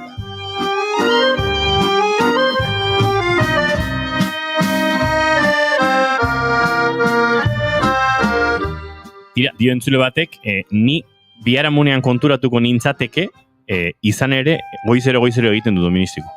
Osan da. Ja, baina konturatuko zinateken, nik ere askotan egiten dut, nire susmoa da, nintzatekelako jabetuko. Beste inork egiten ez duenik. Ez nik neuk ere egiten ez dudanik ere. Ja, utzi egin duzula egiteare. Ni urte betea goatuko nitzake. Ze urte oso bate onda gero, zerbait falta motatze zu ez dakizu zer dan, eta orduan pentsatzen asteza desezu. Eta ura desagertu inalda. Nik normalean urtean katarro bat harrapatzen dut, hori sekulako kalantoietakoa, akaso lau hilabete irauten den horietakoa. Ara. Akaso orduan jabetuko nintzateke. Ze pasatzen ditut 3 aste nire burua entzuten ez dudala eta horrela dena erabat hartuta. Baina bestela, eske nik Inigoren kasua bezala, ondoan ez badut norbait ikusten edo entzuten 6 edo 7 doministiku jarraian egiten, dena iz, konturatzen. Aizue, eta nik beste zalantza honekin, kontzertuetan doministiko egiten duzu? Ez nik ez dut sekula doministiko egiten. Nik ikusle bezala bai. Ikusten zaudenean. Eta jotzen ere pasa zait inoiz, Honek goratu eta doministikoa barkatu, tempoan sartu nahi izatea, ez frikismo bati, baizik eta zer horri ez galtzeko. Bai, bestela akabo. Eta hortza, bai, da jendeak ez daki ez dula doministikoa, baina tira. Hemen sartzen da beste kontu bat, eta da, nahi lehenengo gidabaimeneko praktikak iten hasi nitzenen, etorri zaiten galdera bat, eta da, guan ja, denborakin, ja badakizu pixkat, baino, momentun enekin nola reakzionatu halko nuken doministiko eginez azterketa baten, edo kotxez baldin bazoaz. Hau da, nire lehenengo galdera izan zen, doministiko datorrela sentitzen badet, gelditu barra naiz doministiko iteko, edo martxan naizela doministiko inezaket. Gero konturatu nintzen denborakin, ez da lezer gertatzen segundu bateko kontua dalako. Karo, erritik baldin bazoaz eta zebra bidetik pasatzen nahi baldin bazea, eta akaso ez baldin badezu guztiz zehazki ikusten pertsona bat pasatzen nahi dan zure horretik edo ez, gelditzea, doministiko ite dezu 2 segundu eta listo.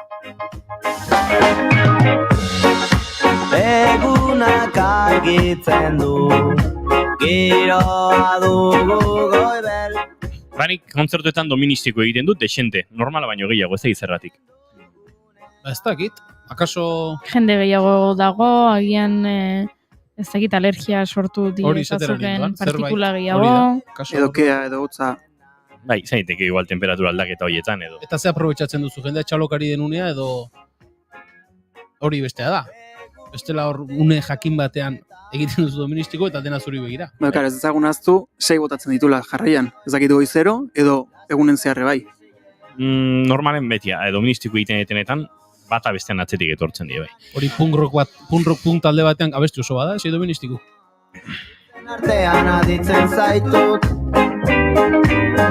Hemen nabil, ni atortxurroketa hitz egin behar dugula, eta ea nola egiten diodan loturago juriri, baina ez dut ikusten.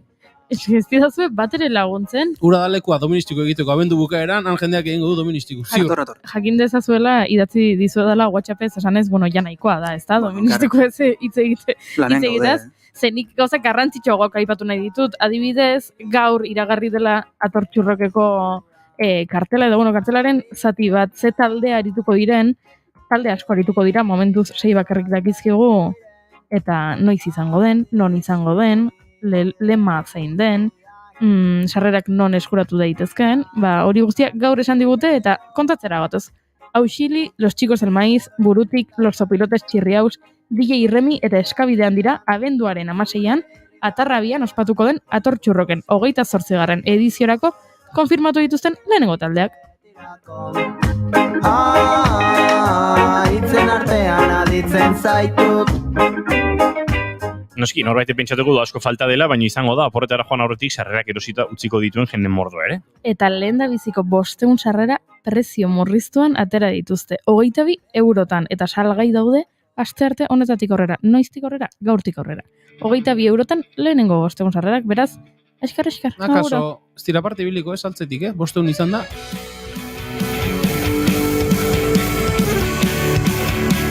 konfirmazio gehiago eta gehiago izango dira, baina momentuz, Goiuri bota dizkizuen hainbat izen ere, badaude, badago berezik ikusi nahi duzuenik zuek?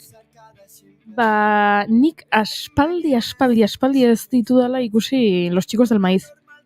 Eta orduan esango nuke, errepikatuko nuke, ikusi ditut, baino gehiagotan, baino aspaldi hontan ez, beraz, horiek.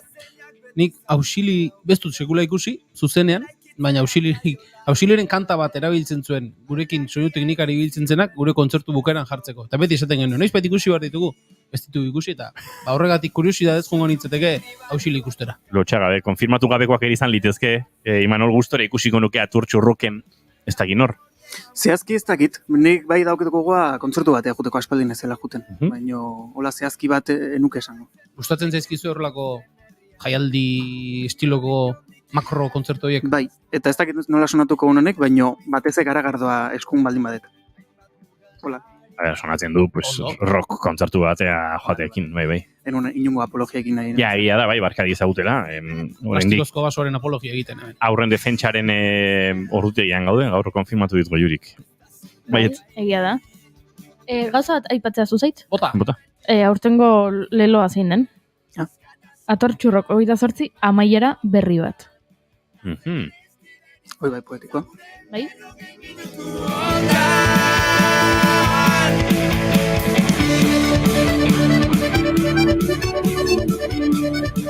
Imanol Gurrutxaga, aurrera egingo dugu, Juan Ignacio Artxoaga dator, oso gizon intensoa da, eta zurekin elkartzeak intentsitate klosio egin lezake ezkara atrebitzen, beraz, eskerrik asko, baina tira, horrengoan beste gairen bateren inguruan aritzeko ere kareko zaitu dugu. Beste afariren bat edo. Hori da.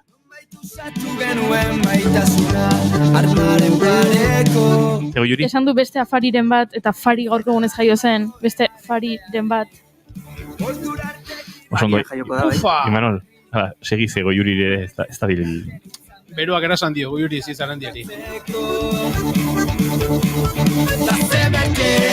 Izaten den, askatasunitza, ez den maitena hondan, gazte garezkide ditzako itzakure berrogei minutu.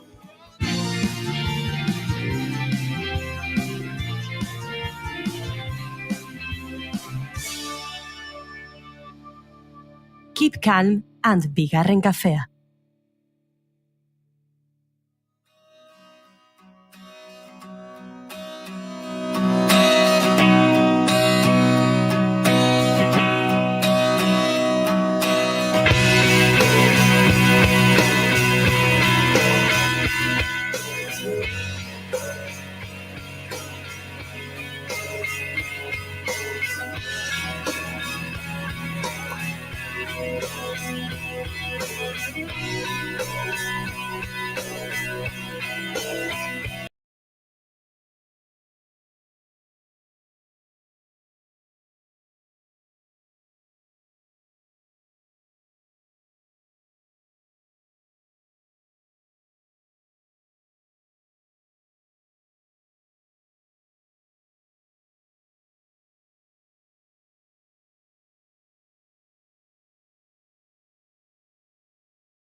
Arratsalde.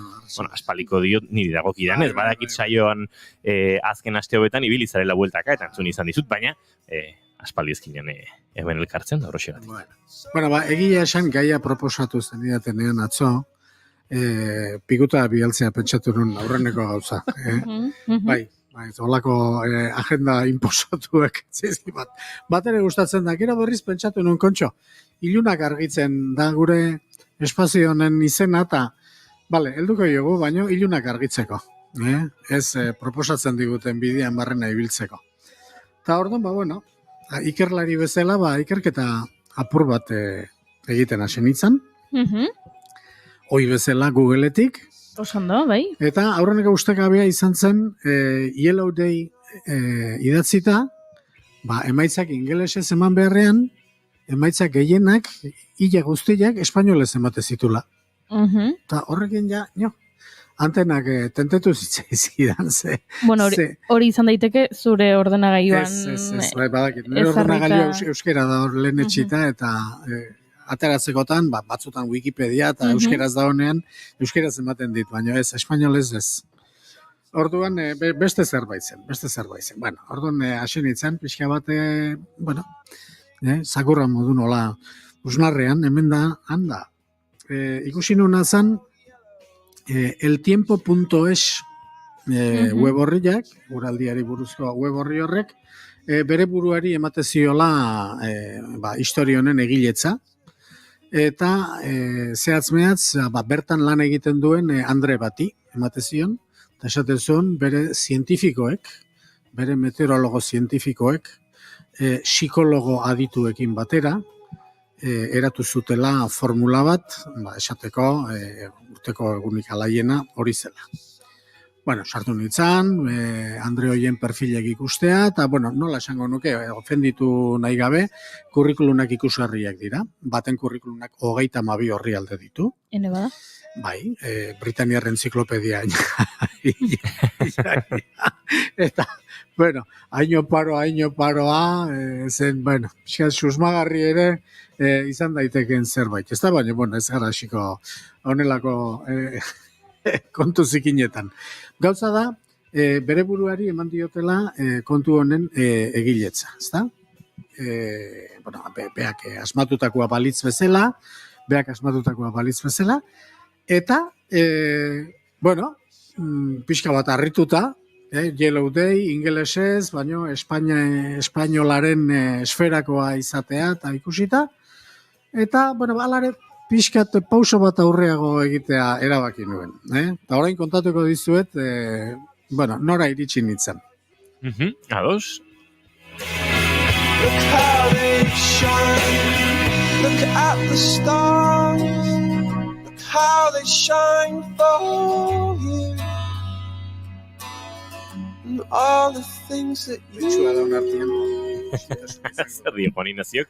Tira, Juan Ignazio, den aztu kontatuko, hemen mikroek erakusten eta irudiek erakusten ez duten tartetan gertatzen den dandan ez kontatuko, baina, topatutako hori edo argitu bertzen igun, zer argitu zen. Orduan, bi pertsona horiek, itxura guztia dute, ez dute inori iraindu nahi, baina kontutik bizitzen ondo dakiten horietakoak izateko. Eta, hori baino gehiago, iruzur pixka bat ere egin dute. Zeren ez dia, inondik inora, Espainiko prentsak eta telebistak horrela esaten badu ere, horreko El Mundok eta Telecinkok eta beste tokitan, hori Yellow Day hori Andre hauek asmatutakoa dela, ez, pixka bat gehiago aztertuta ikusten dugu, hau non sortu zen. Hau sortu zen Blue Monday egunetik. Blue Monday zer da, beste iruzur bat. Baina, oraingoan Inglaterran, Cardiffeko unibertsitatean, kontutik bizitzen dakien beste tipo batek, ez zan unibertsitatekoa, baizik eta unibertsitateari erantzita bazuen alako ikasketa programa bat, han asmatu zuen, eta asmakuntza hau dela eta unibertsitatetik bota egin zuten. Blue Monday da urteko egunik tristeena. Ezagutzen ez baduzu. Baina, hortikan bota zuten, eta oso gaizki ikusia dago gizon hori, nolabait bere pretensioa zelako, formula matematiko bat sortu zuela, erabakitzeko hori zela urteko egunik tristena, eta, zientziatako inor engainatuko ez duen formula horietakoa. Letratako gutxi ere, seguro asko, hain zabarra eta impresentable izan da. Kontua da, Blue Monday hau sortu zala, bidai agentzi batek ordaindu ziolako, eta sustatu zuelako honen puxika. Blue Monday, deno triste gaudenez, eros ditzagun etiket batzuk eta guazen. Bidaiatzea noa baitea, ez da? Hori zen atzean zegoena. Eta nomait, arrakasta pixka bat izan zuen, 5 hilabete geroago, etorri zitzaion gizon beroni, Cliff Arnall, ez da? Txuletan daukat, Cliff Arnall. Gizon honi etorri zitzaion Unilever taldeko izozki enpresa, Espainiko frigo enpresaren antzekoa, han Wall Ice Cream deitzen dana, Eta esan zion, Kontxo, izozki gehiago hartzeko udaldean zatik ez dezu. Egun tristenaren ondoren, pues, asmatzen beste formula bat, eta esaten diguzun noizdan egunik zoriontsuena, eta horrela aprobetsatzen dugu izozki gehiago saltzeko kanpaina bat egiteko, ezta? Ara, orduan pertsona bera izan zen, Blue Monday eta Yellow Day sortu zutena? Bai. Pertsona bera eta interes Dr. Jekyll eta Mr. Hyde ziren. Bai. Orduan, bueno, ze esango dugu, gizakiak ea danok, eta nik uste denok dugula olako albiste txatxu denbora pasarako hietakoren beharra, ez da? Erromatarrek ogia eta zirkoa famosoarekin asmatu zutena, ez da? Bueno, nik uste eta pixka da azukrea bezala dala, ez da? Danoi gustatzen zaigu, baina gero kontu zibili behar da, diabetesarekin. Bueno. Batez ere, horrelako gauzak, agenda horiek norbaitek preparatzen ditu. Kazetariak, eta hau ez da kazetariak kritikatzeagatik, baina egunero edukia behar duzue, eta hor badituzue agenda batzuk, urteko ez dakize eguna, markatzen dutena, baina nik uste gogoeta egin behar dela agenda hori norbaitek egiten duela, askotan ez dakigu nork, eta, hoien atzean daudenak dira, nolabait, eguneko agenda, albiste agenda, kontrolpean eukin nahi dutena, eta bidea markatzen digutena, nondik noa ibili behar gehan, ez da? Hoi, komentatu izan dugu, ni beti nire zezenketaren kontu horrekin, zezenai kapoteak utzi, eta pikadorea besteatetik sartu, ez da? Pixka bat hori, eta orduan, azkenien, gaurko egunaren gai hau aprobetxatuta, nik erregu bat egingo nizuek, zuei, kazetari bezala, eta gainerako kazetariei, ez da? Kontxo, gozen bilatzea, hitz egin dezagun nahi ez duten gai hori.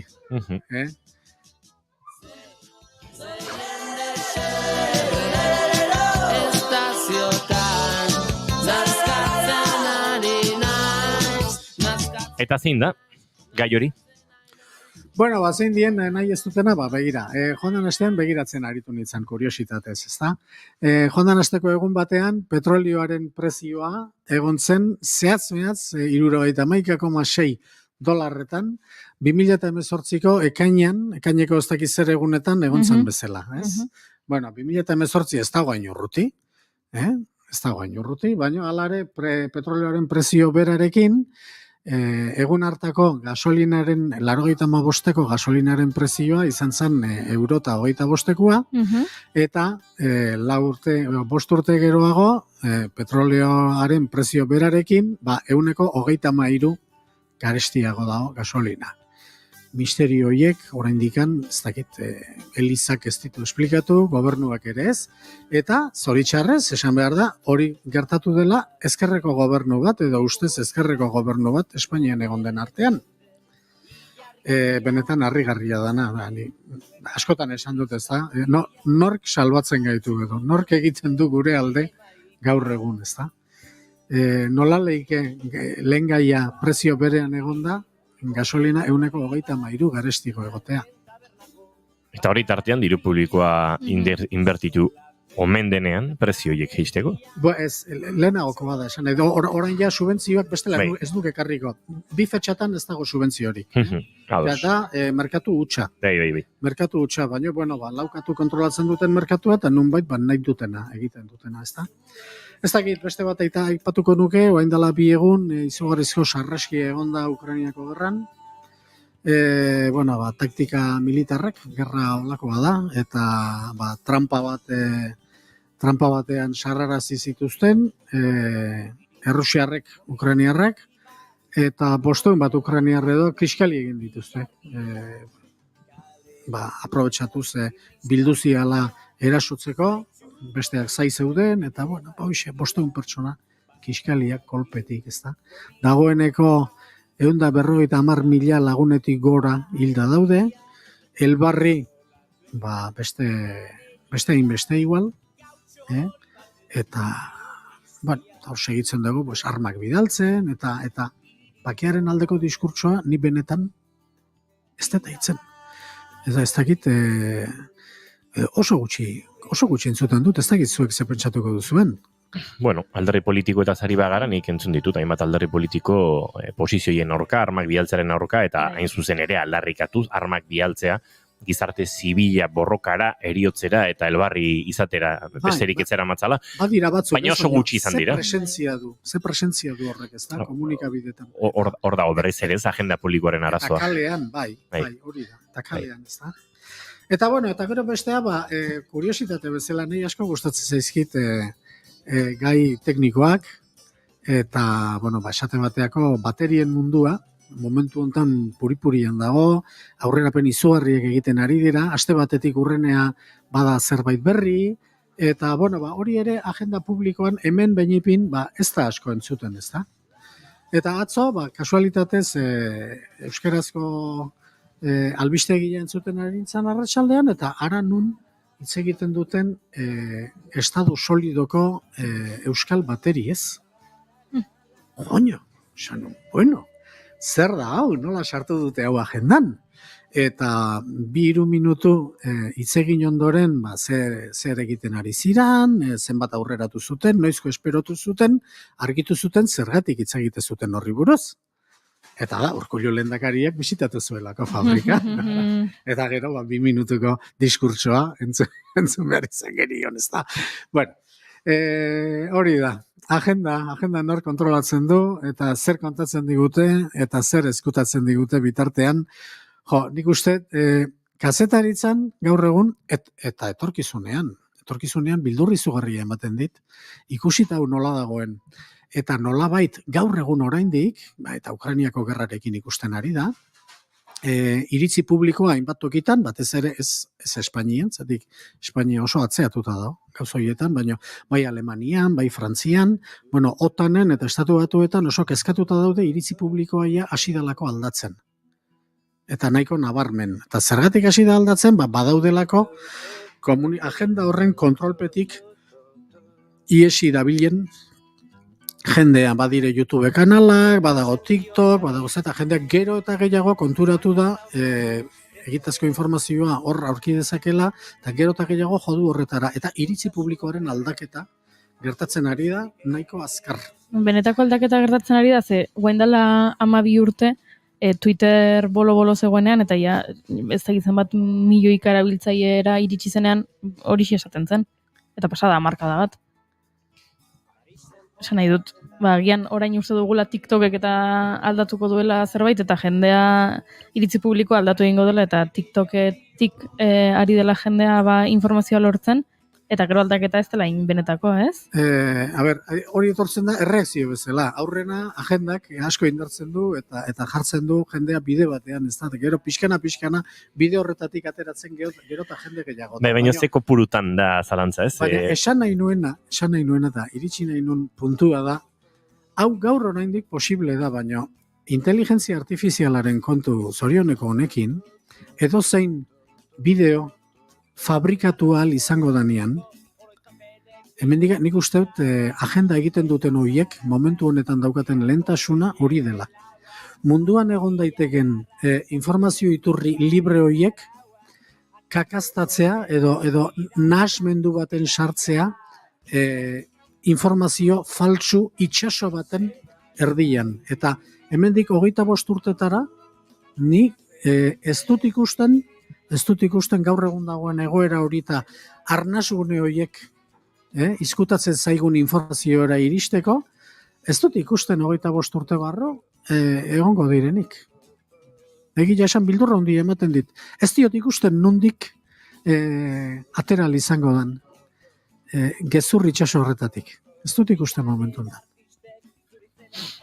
Ez da gitzer esan, Juan Ignacio. Egia esan. Ez izkigula iunak argitu, eguna ilundu digula. Askotan gertatzen da, batzuk argitu eta inguruko gehiago ilundu egiten dela. Baina bai, arrisku erreala da. Bai, baina uste dute Goiurik ondo aipatu du. Azken urteetan beste sare sozialekin eta beste planteamenduekin gertatu den bezala, edabide alternatiboen sinesgarritasuna kaltetuz, badago etengabeko borroka bat, ez? Eta zoritxarrez oraindik behintzat, Espainiara estatuaren gizartearen kezkak neurtzen direnean, edo Euskal Autonomia Erkidegokoak adibidez agertu izan direnean, oso garbi dago hedabide nagusien joerek markatzen dutela kezka hori. Eta Espainian gertatu izan da, Europan ez besteko kezka zegoela etxeen okupazioarekin, eta hori guztia Espainiare hedabide zentral batzuk, alarma marka konkretu baten, eta talde neofascista baten interesen arabera sortutako kezka bat izan da. Ez dago beste inon Europan horrelako kezkarik, eta datuak okupazioare dagokionez, Espainiar estatuan ez dira Europako beste herrialdetan baino kezkagarriagoak objektiboki ez. Beraz, pixu oraindik gehiegi badute hedabide nagusi horiek. Oraindik ere txalotzen dugu Ukraina eta bakea Israel presente dagoen ekitaldietan, eta jendeak gaitasun kritiko hori ez du bere ganatu. Eta 30 bat urte izango dira, ez? Hainbat lekutan sionismoaren gehiegikeriak eta Israelen guda hori kritikatzen dabiltza hainbat talde, eta informazio hori Twitterren egon da, lehenago egongo zan mailin zerrendetan, eta gaur egun TikToken ere noizki agertuko dira, eta TikToken norbaitek kritikatuko zuen Twitterren eta Instagramen eta bezalaxe, Eurovisioneko galan nola juelne, Walk Alone kantatu zitzaion Ukrainiari, Israel bertantzeagoela, ez? Kezka maila, jabetza maila, informazioaren objektibotasun edo behintzate distantzia hartu eta kontzientzia zaztartzea, hori da, estatu osasungarri baten erronka, baino... Milagro horik ez da eskatu behar, nik uste dut gizartearen gehiengoak media nagusiek jarritako bidetik segituko dutela gaur eta bilar eta etzi, hori ez da aldatuko. Baino, kontua da horren alternatibarik baote dagoen. Eta esate baterako, Alemanian ze gertatu da, zergatik ari da iritzi publiko aldatzen. Ez bakarrik albistegi alternatiboak daudelako. Batez ere, ekonomia triskantza bat egin dietelako beren ekonomian, eta poltsikura iristen ari zaie. Hori da azkenien motivazioa, baina motivazio horretara iristezarenean espaldin baduzu aurki dezakezun egi iturri bat, konfusio horretan segituko duzu, oso kabreatuta, baina konfusio horretan. Eta baldin baduzu aldiz, iritzi alda dezakezu eta zure jarrera alda dezakezu, ez da. Hori da diferentzia, baino bai, mainstream beti izango da, hori ez da aldatuko. Zoritxarrez, eta gero eta krisi gehiago orduan eta mainstreamerako joera gehiago ere izaten da askotan. COVID-aren pandemiak ere erakutsi zigun, ez? Informazio paraleloa, alternatiboa, konspiranoikoagoa, mot askotako informazio iristen zen, baina pixua mainstreamak ekizuen eta horren arabera kudeatu zuten gizarte hau nahi izan zuten bezala, ez? Nik ez dut esaten gainera iristen ziren bezalako informazio hori guztiak egiazkoak zirenik, ze denborak ere erakutsi du batzuk akaso ez zirela, beste batzuen kasuan ez dugu jakingo zertziren ozeretziren, bagara, ez? Umezurt xamarra informazioaren egiazkotasuna kudeatzerak orduan, baina ados nago, alternatibak egoteak behintzat kritikotasun hori bizirik mantentzen duen heinean, gai izango gara nolabait gauzak ezpaian jartzeko, eta hori behintzat egin behar dugu, ez? Uste dut hor dagoela mamia, azkenean. Eutxi behar zaio alternatibak izateari, hori da. Laster, zalantzan jarriko dana. Gero eta gero, daukat falta notatzeko, bueltara emateko, enese ben geldituko.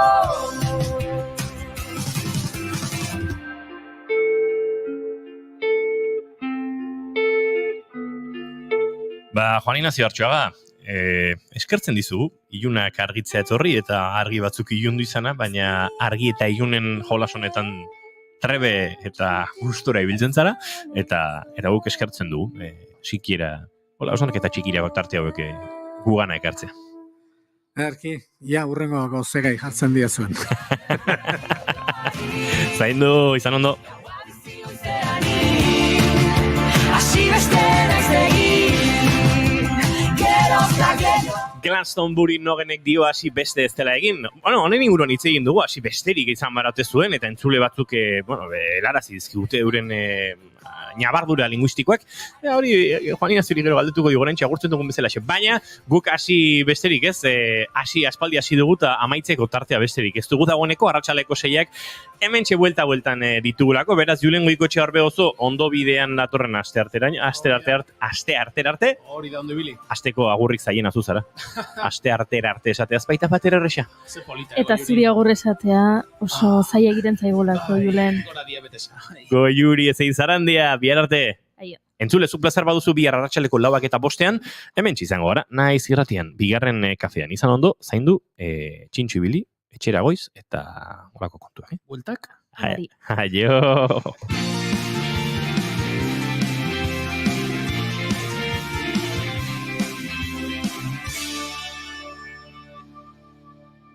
Keep calm and bigarren kafea.